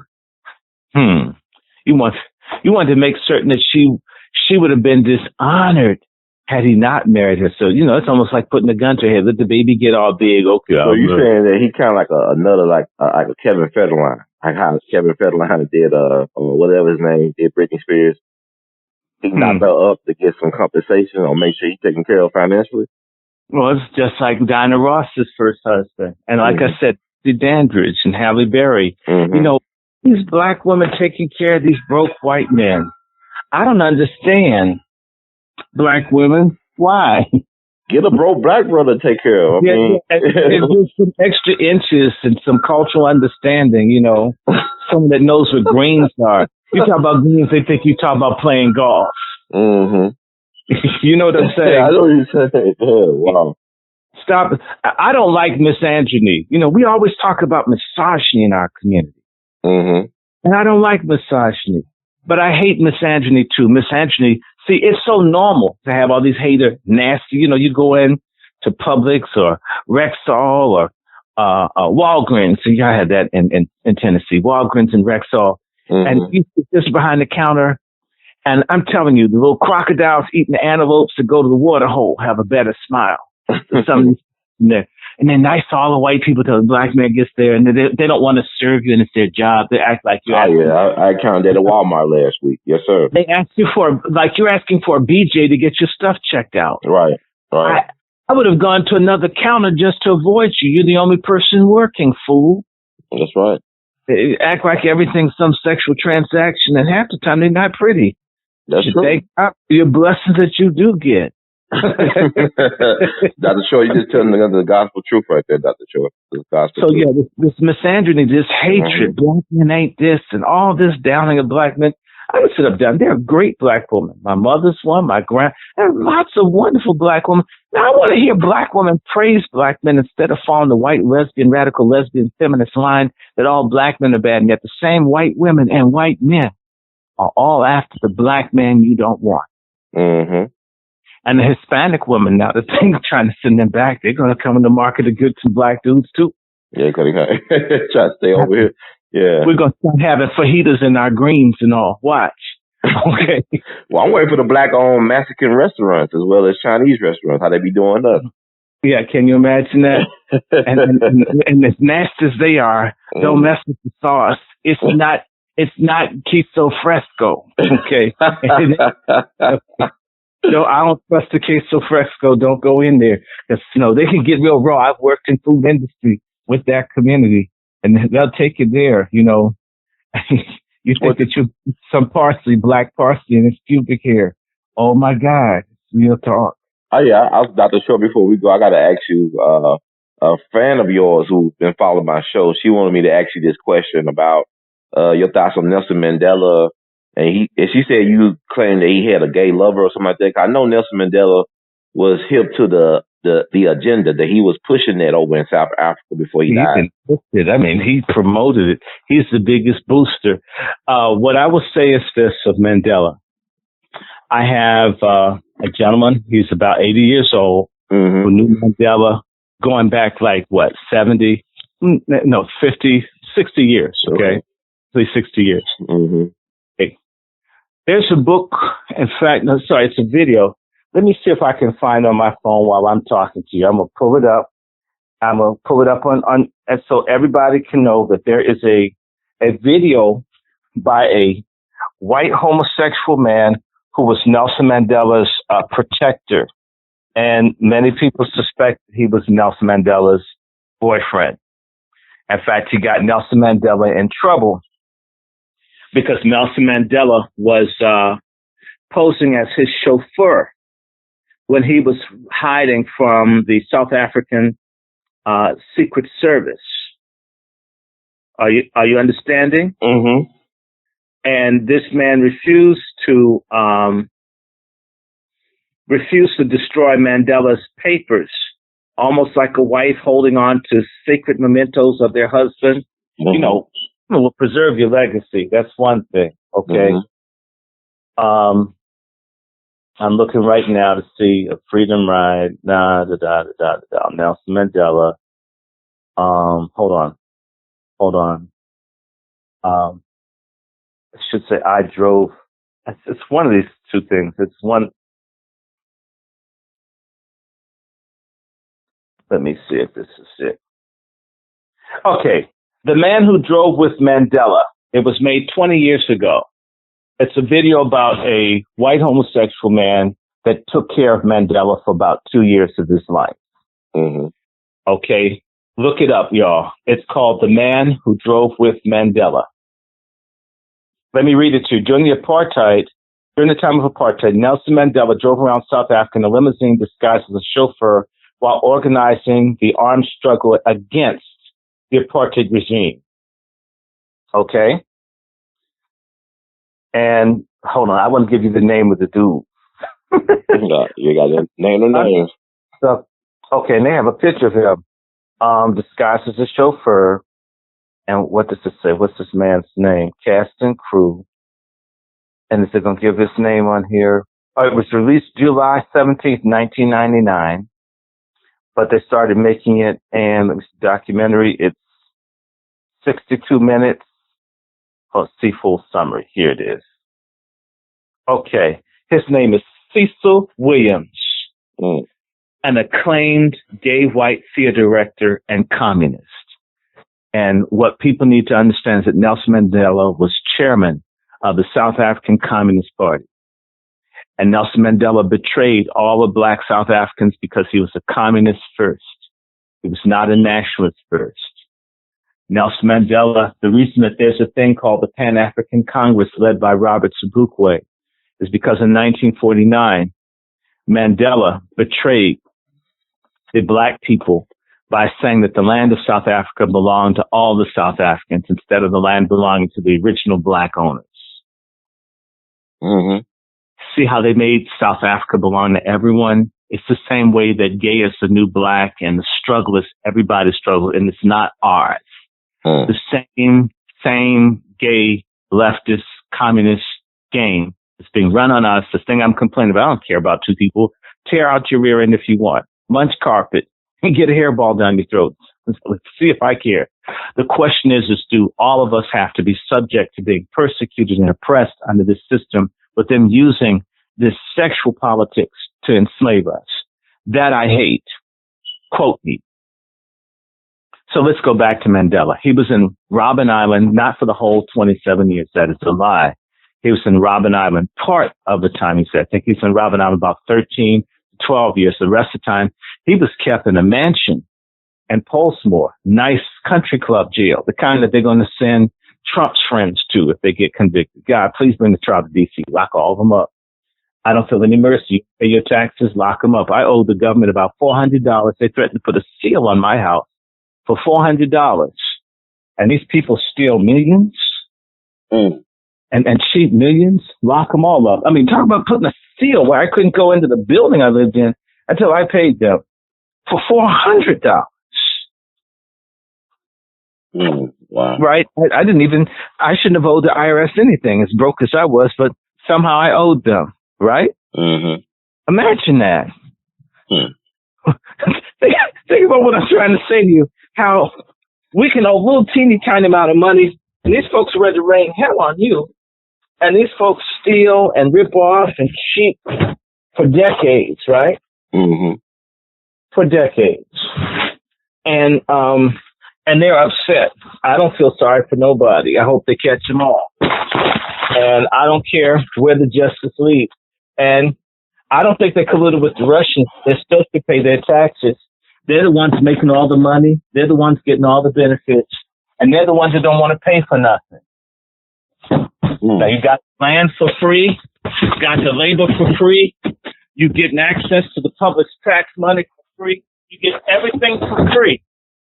And you don't want to give up nothing. You get where I'm coming from? Never want to nothing. Got to have everything. So I'm glad they lock them all up. Bust them all. If you crook, you know how they like law and order? Mm-hmm. Well, I like law and order, especially when it happens to the folks who made the laws to punish other people. And then when it comes on them, they want to come on TV and cry. Like a little cracker that was down in Charlottesville trying to hurt people. And when they're going to put him in jail, he cried in court like a little punk. But when they jumped that little black guy who got charged for fighting to protect his own life, nobody cried for him. Right? Yes, sir. Remember that? Mm-hmm. The guy's name, DeAndre Harris. You know, when you teach Black history or talk about Black history, you always have to remember lots of info because Black people don't remember anything. In fact, that's just why a lot of brothers, they can't remember who they slept with. Make it a DNA test. Oh, I go with you. I'm sorry, baby. I didn't mean to cheat on you. I was so horny, I forgot who my woman was. Brothers can't remember from one minute to the next who's got their back, or sisters who can't remember from one time to the next when the man has been good to them. We got a crazy, retarded, short-term memory. Mm-hmm. But now going on with Mandela, he was in Baltimore prison, and that was a nice place. In fact, just before they let Mandela out, or just around the time they let him out, they made Mandela a millionaire. Mandela was a millionaire when he walked out with Winnie in February 1991. You need to get some pictures of Mandela. You can find them online. Go to Google Images and look for pictures of Nelson Mandela when he was in jail. I'm telling you, you could put a doll match next to the picture and it'd catch on fire. He's flaming so hard. He's flaming. And he cheated on Winnie. He cheated on Winnie when he was married to her from the very get-go. He was never faithful to Winnie. He had the nerve. When she got herself some, he's mad. Now, that's a punk for you. If I had had a woman that night, she was good until she died. That's a good-looking, a smart, resilient, incredible Black woman. I mean, ungrateful nigga. And then you got this ugly woman from Zimbabwe. You could tell she hadn't touched her. If you dust her for fingerprints, it would be nothing. He ain't touched her. Winnie, fine. That was a gorgeous Black woman, a great Black woman. You ever saw her in public like I did? Incredible woman. To see her at 60 years old, she looks like she's 35. She had it going on. Nelson Mandela, remember, the story is that they'd have Nelson Mandela in solitary confinement, right? And the guards would keep changing. Every time they put a guard with Mandela, they start doing what he said. Now, wait a minute. You're a Southerner, and so am I. You know, you meet white guys who are brought up by their parents to hate Black people. I grew up with white folk like that, where the parents would beat them if they caught them. You can have no feelings for anyone Black, no matter what. Even if they're a good person, they're still Black. They're bad. You can't. You must beat them, and we're gonna beat you. I had that happen. A friend of mine, he spoke to me. His father's kicking his behind. I gave him bouncing the boy off the walls for speaking to me. When you have those kinds of upbringings where a person's almost trained like an attack dog to hate all Black people, no consideration is, no one Black can even touch or get close to them because they've almost been conditioned. That's how those whites in South Africa are. So you mean to tell me hardened, hateful, racist white men, every time they get with Nelson Mandela, they turn into, Play-Doh in his hands? Come on. You're in the Mississippi Valley. Do the white folks there soften up even the Black folks who raised and loved them for a lifetime? No. The only exception that you find, particularly among white men, or for that matter, white women, is when they have a sexual interest in a Black person. When they fall in love or when they want something, they like the extra inches or whatever it is, or the extra oomph in the butts that we got or whatever it is they're turned on by, right? Those white folk will go up against anybody to get more. I have a neighbor who's deceased named Thelma. Thelma was a dedicated racist who hated Black people. She taught her daughter to hate Black men. All Black men are racist monsters. And when that girl's about 17, she went to a laundromat and jumped on the Black man and wouldn't let go of him. A guy was afraid he's going to get into trouble because the white woman said, raped, his life is over. White woman would not let go of him. He couldn't get her off of him. And so I'm not going home. I'm not going back to my mom. I'm staying with you. This is how you pick me. Just, you're a good man. You're mine. I don't care what my mother thinks anymore. So, and you know what? The dude married her, and she never came to see her mother again. Wow. And she had children with the black dude. In fact, never came. Mother died, wouldn't go see her. I've seen a white person fall in love, get turned out by someone black, and realize my parents lied about everything. They do have a tail, but it's on the front side. And all of a sudden, get so angry that they don't want to have anything to do with anything white. They want everything black. Haven't you seen that happen every now and then? Yeah. Yes, I know people like that. People threaten to kill them. I mean, I'm going to die, but I'm going to get. It happens to white people. Remember the movie Jungle Fever? Mm-hmm. Remember the guy, the white character that was the brother for Sal's Pizzeria? Yeah. And the white guys were beating him, but that fine black woman, you come on, do the right thing. Beat me. I don't have a queen. I don't care if a white guy will die with the blood. I don't care. The sister didn't even want him, but when she saw how bad he got beat just to be with her, she couldn't keep him out. Damn, you went through all that just to get here. Back to Mandela. Mm-hmm. You got all these hardened racist white men, the kind that worked in the diamond mines that would check the black. In fact, the white South African men who wanted to have sex with black men and women got into organizations, institutions, and agencies where they can encounter black people.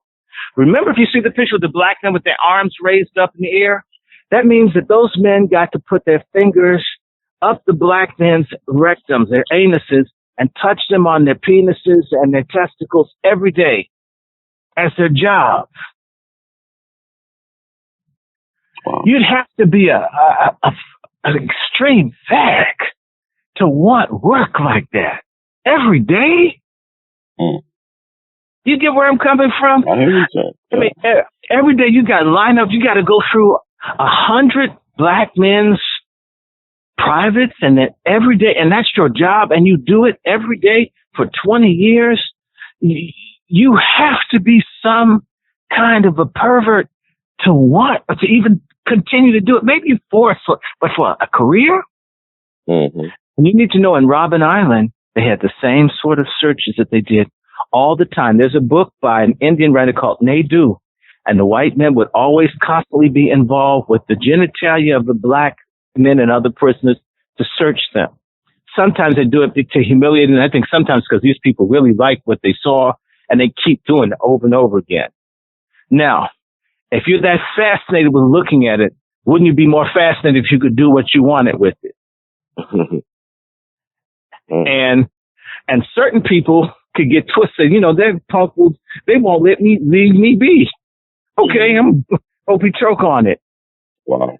And Mandela, every time they sent a white dude in there, before you know it, that white dude was in love. That's published, that he would change them, and they would start disobeying and bringing him stuff.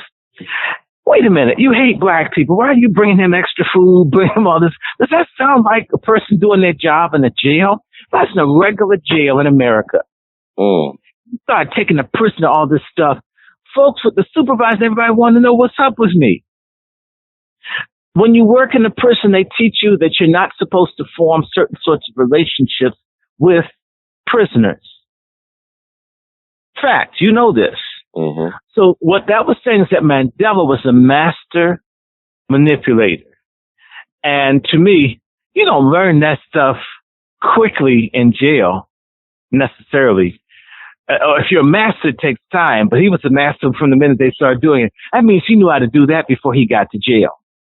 Mm-hmm. Knew how to play somebody, knew how to work and get in somebody's mind.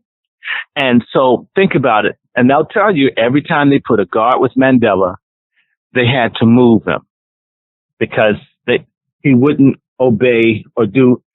That doesn't sound like to me the average white dude that never sees your point of view as a black person, no matter what. When you see the liars on television news and they get everything twisted, mm-hmm. When you see the pundits that they get everything the opposite of what it is, even when they have another person presenting the fact. When folks hate you that much as a norm, mm-hmm.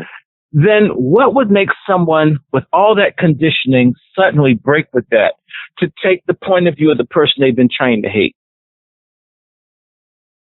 That's my answer to the sister. Why is it that they couldn't leave him alone with males? And it's just every male over and over and over again. They were frustrated. They hated it. In fact, it was so bad they put him someplace where he couldn't be around the guards. What does that say to you? I mean, you don't have any power. They killed people in Robben Island. They killed a lot of folks. Why didn't they kill him? If you know anything, and you know, it's a good thing if brothers love each other. I'm not talking about the carnal stuff where you're interested in someone's private or whatever, but I've seen places and people and cultures where the men like each other. You can't get stuff like you get out of what I call brotherfucker, bitch-ass black men who are always at each other's throats, who think being a man is killing or hating every other black man and wonder why white men who have solidarity are on top of us. Because we think it's immoral to love, and I'm not talking about love sex, but to actually give a damn about the next black man is an anathema to us. And that's why we're slaves. Brother, I respect what you do. I like what you're doing. I don't have to be on your show. I want all the brothers that are standing up to help. If you call me, I always call you back. That's it. I love what you're doing. When we were in Jackson, you came and tried to help us expose my godson that got killed. I'll never forget or not be thankful. In case you think I forgot, you came up in 2015. You didn't have to drive 66 miles up from Memphis to come and see us. I appreciate that. Okay, I didn't forget. I didn't forget we were in Wolf's building. I didn't forget we were in the conference room. I don't forget you brought some people with you. Right? I love you for that. If we loved one another, certain things couldn't happen. The Black Panthers wouldn't take to heart every letter they got about another one saying if black men weren't so catty and bitchy. You wouldn't start shooting on the playground, shooting kids with stray bullets. If y'all were men, y'all could talk to one another instead of being so catty and bitchy. And because you got a gun and a lot of musculature, it doesn't mean that you aren't a bitch. Got a lot of black men, they call them brotherfuckers, that are bitches. They can fight, they can beat you or me, but they can't take on Mr. Bobo. Right. They can't change our situation, but they can surely inflict maximum pain and suffering on a fellow black man or woman. In fact, a lot of them beat women too. And that's nothing but bitch with a penis. Bitch. You put your hands on a black woman. Best way to hurt a sister that don't like you or don't treat you right is to vanish. Because women love being in relationship. They live for the flowers and have someone. When you disappear, that's like shooting them.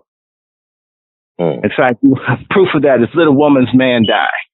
Their life almost ends when the man dies. She's still living back when she had someone with them.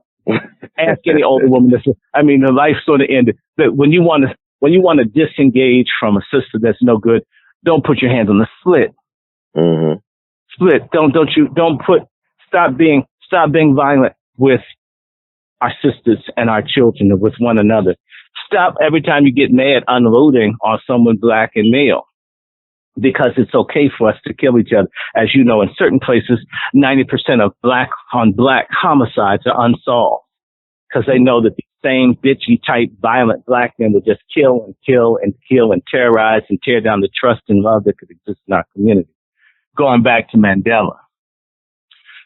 So, Mandela, who is a hero to gay people everywhere. In fact, Mandela allowed his name to be put next to the most famous South African white homosexual in history. They share their names on the same place. You didn't know that, did you? You didn't know Cecil Rhodes, who came up with that whole system, the homosexualized black men with the single-sex dormitories for the minds. He was as gay as they come. Wow. You don't know, if you go to Oxford University, they have the Mandela Rhodes House. That Mandela wanted his name next to this white dude that created the system of apartheid, at least in terms of employment. Wow. The Mandela Rhodes, he got a hookup on that building. So to me, there's enough information to suggest there's something, in fact, if we just talk about it, prisons, carceral institutions, and the military are full of people that are same-sex driven. So if you spent 27 years in a place full of people who are looking to have intercourse with people of the same sex, even if you didn't do it, you were exposed to it. Now, having mentioned that, if you're in solitary confinement and you're super lonely and you don't get to see anyone, it's called Stockholm Syndrome, right? Mm-hmm. Where you begin to identify and love. You're persecuted. If Mandela hasn't seen anybody for 20, 30 days and all he's seen is white men and they're feeding him and being good to him, and God forbid if they halfway develop a rapport. Mm-hmm. And God forbid if these are these guys. The word in Afrikaans is trafficker. Trafficker is a white person that is crazed to have black sex. They have a whole culture, traffickers. So white men travel with just because where they came from, they couldn't have any. Imagine you white and you grow up in an environment, everything is black and you can't have any of it. And that's what turns you on. We have the same thing in the South. Your Miami is black. Everything's black, but you better not like it. Better not. Certain white guys couldn't handle the conditioning, the psychological, how can we call this, cognitive dissonance, the psychological and emotional dissonance of being surrounded by black folk that like them, that they liked, that they had to hate, drove certain white guys crazy. And what did these white men do? These white men would go to, what's that place? I ain't gonna play Sun City, right? Mm-hmm. So the Sun City, which is also called Sin City, for white men to screw black folks and get out all of this pent up stuff. And they would go to Swaziland every chance they got, every weekend, go to Swaziland and be with black folks and do all the stuff they want that they couldn't do in South Africa. You have to understand if someone was really into that and they weren't supposed to go and you could go to jail because there's in the 1950s, they passed a thing called the Immorality Act where you could not have sex with black people. It's against the law. Which meant that you can't even find, you have to go to another country to get some black sex, a country full of black people. So imagine in a repressive society that didn't have gay rights under white rule, then you, like white people do in America, you know, the white folks that don't fit in, the misfits, they're bottom feeders, end up in black areas. Yes, they do. Yes. They do. You know I'm telling the truth. White folks don't fit in. White teachers that can't fit in white schools end up in black schools. Yeah. They can be white in a black area and have status that they wouldn't have in a white area. Mm-hmm. So I'm a white, young punk, 50, gay, and I don't fit in anywhere. And I love me some black boys, and I hate Aponte because it's a big wall between me and the big ones that the black guys have, right? Mm-hmm. Curses, right? Then they learn, oh, that's Robben Island. Shoot. I start singing Leaving on a Jet Plane or Midnight Train to Georgia. And they work there. Come on. And it's the same thing here in American prison. It's the same thing all over. That there's a perversion of power and perverted people that work in these institutions. And if Mandela was there for 27 years, surrounded by people who needed favors and even his life, and it was in the hands of some of these people, people make a lot of deals. John McCain did, and so did Mandela. Well, Dr. Short, go on, I'm sorry. I'm done. I just want that sister to think about it. I'm glad you asked that question because he really likes and respects what you're doing for our people. But what is the best way we could get in touch with you, Dr. Short, and send you some support and positivity? Well, I got a PayPal, which is the same as my email. It's WRandy, RANDYSHORT @gmail.com. WRandy Short. Write me. I do respond to people who send me emails and so forth. That's cool. I am in Facebook. I'm Randy Short in Facebook. I'm Randy Short. 1965 and Instagram. You know, they removed me from Twitter because I'm after these gay people for killing these black kids that they adopted in California. So I'm permanently removed from Twitter. After I told them I was an anti-pedophilia activist, and they it was a badge of honor, though, actually, because you're on the right side of history. In terms of I just want people to know it's because I said no to pedophilia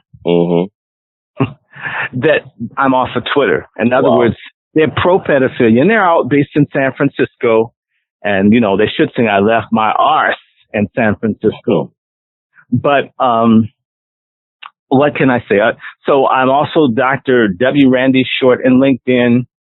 I mean, if you want to chat or whatever, because this phone, you know, my phone is a trip. So it's best for them to use that. And I have a website being developed. It's called Fighting Black. In fact, I want you to send your videos and all to this website, Brotherhood, because, you know, it's going to be crazy. I know between me, where I've always wanted to see Richard Pryor and Malcolm X link arms. And so I'm trying to do my best to bring Malcolm and Richard Pryor together in one setting. So you can get some black nationalism, some real black consciousness, and you can laugh because this is some painful, unpleasant stuff that we have to discuss. You got to know the problem. As James Baldwin, my favorite black person, he said, you must face the problem before you can confront it. We have to acknowledge that we got some serious problems. But there's nothing too great for God. Oh, I'm going to get religious. I love it. Well, shoot, they got pimps and fraudsters collecting people's 10%, not doing nothing for them. I can be religious too. At least I'm not doing that. But there's nothing too great for God. And it only takes a handful of black folks thinking that are committed.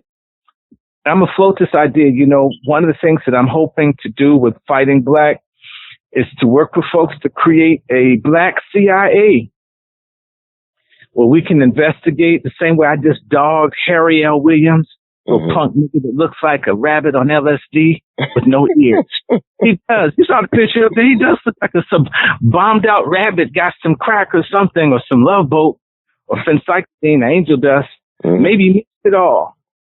You don't know who he is.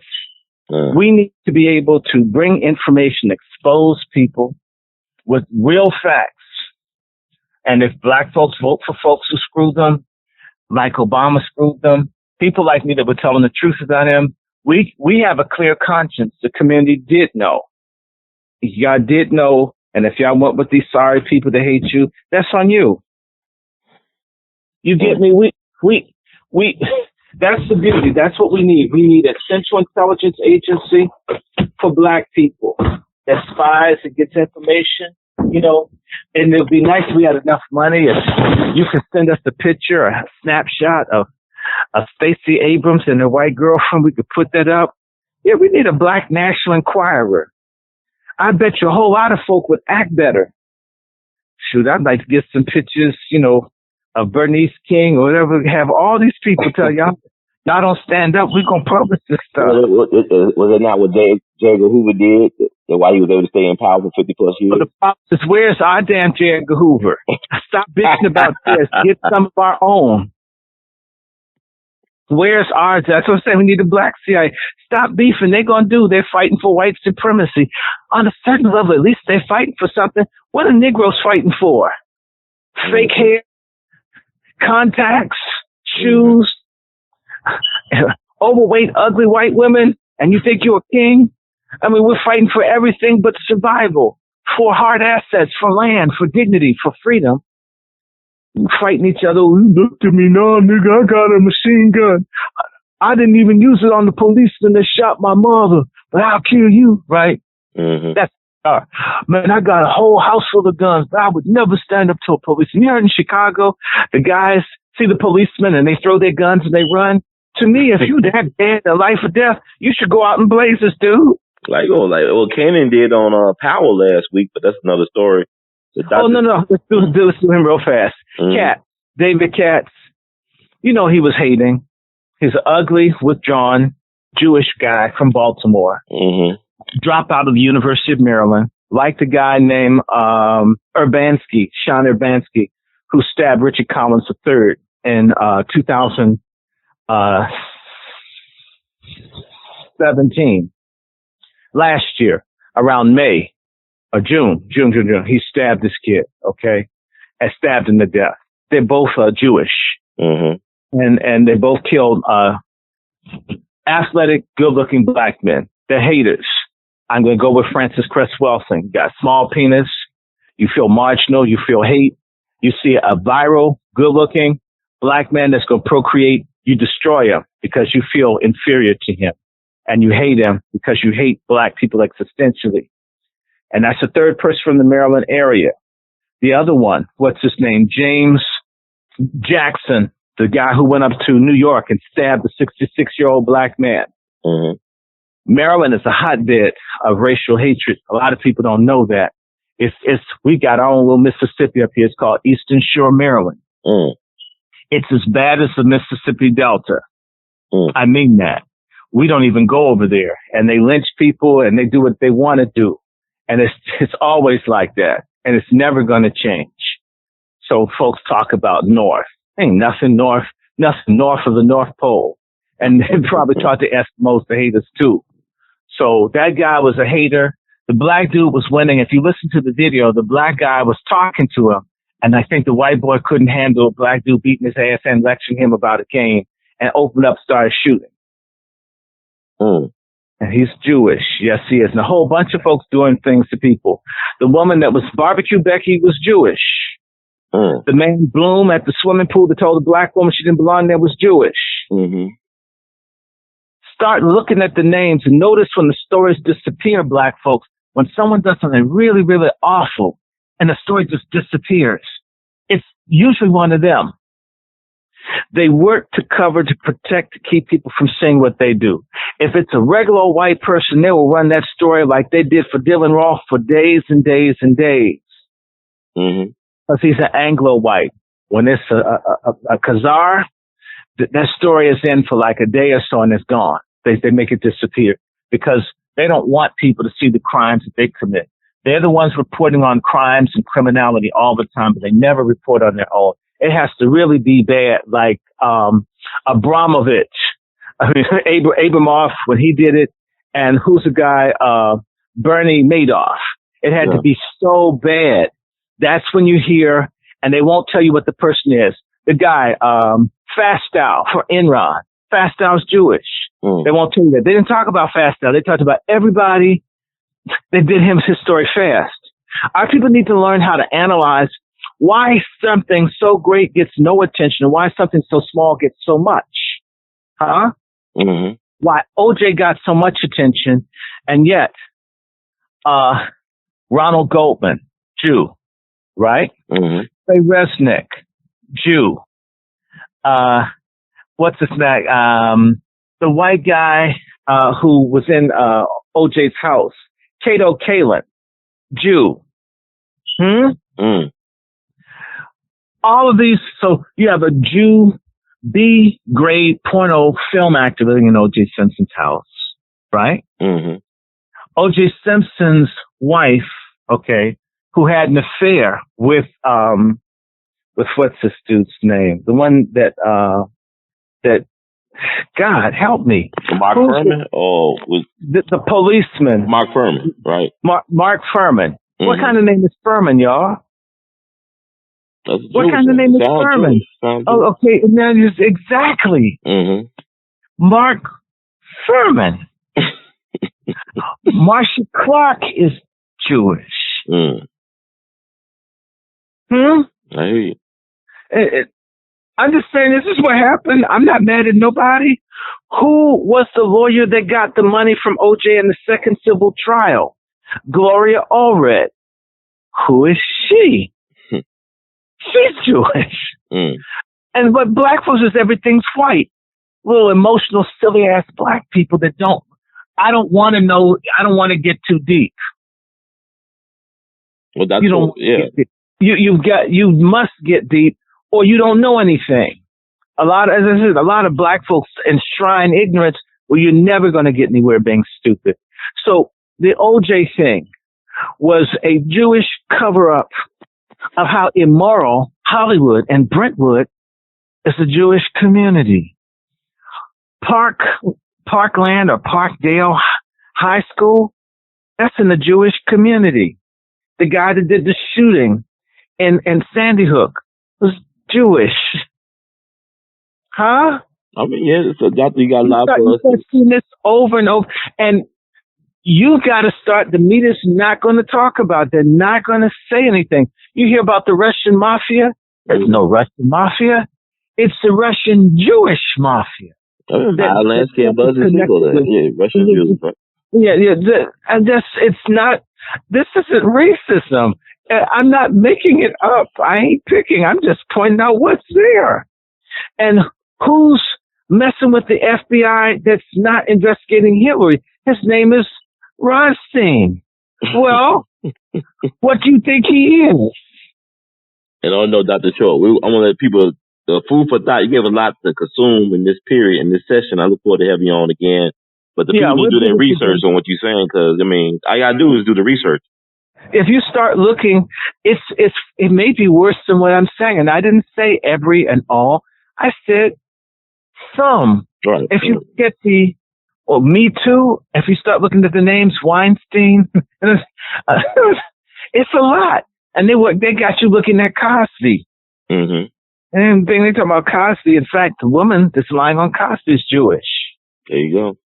Right? So over and over, I mean, people are not being honest, about what's going on. The people that were extorting money from Michael Jackson, Evan Chandler Sr., is Jewish. Well, what did Michael Jackson say?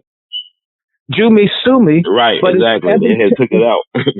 Evans Chandler Jr. was the boy that they said Michael Jackson screwed, that he didn't. And Michael Jackson's career never recovered because Jewish people are very vindictive when you do anything to them. I'm not mad at them, but how come black folks got to forgive people before the bodies are cold when they shoot up Emmanuel Church? I don't want to forgive anybody until I get restitution. Shoot. There needs to be a cooling off period or a less hate period. Not at the peak of me hating you. No, I'm going to feel this hate. It gets good to you. Right. All right. Let me let you go. Yeah, that's why I want to thank you once again. We're going to talk about this because you open up a Pandora box, and I'm going to get you on for more sessions because people want to know what you know. So thank you in the words of Greg Elton. We love you madly. Keep on producing and pushing, sir. And have a great day. All right. See you. Bye-bye. Yes, sir.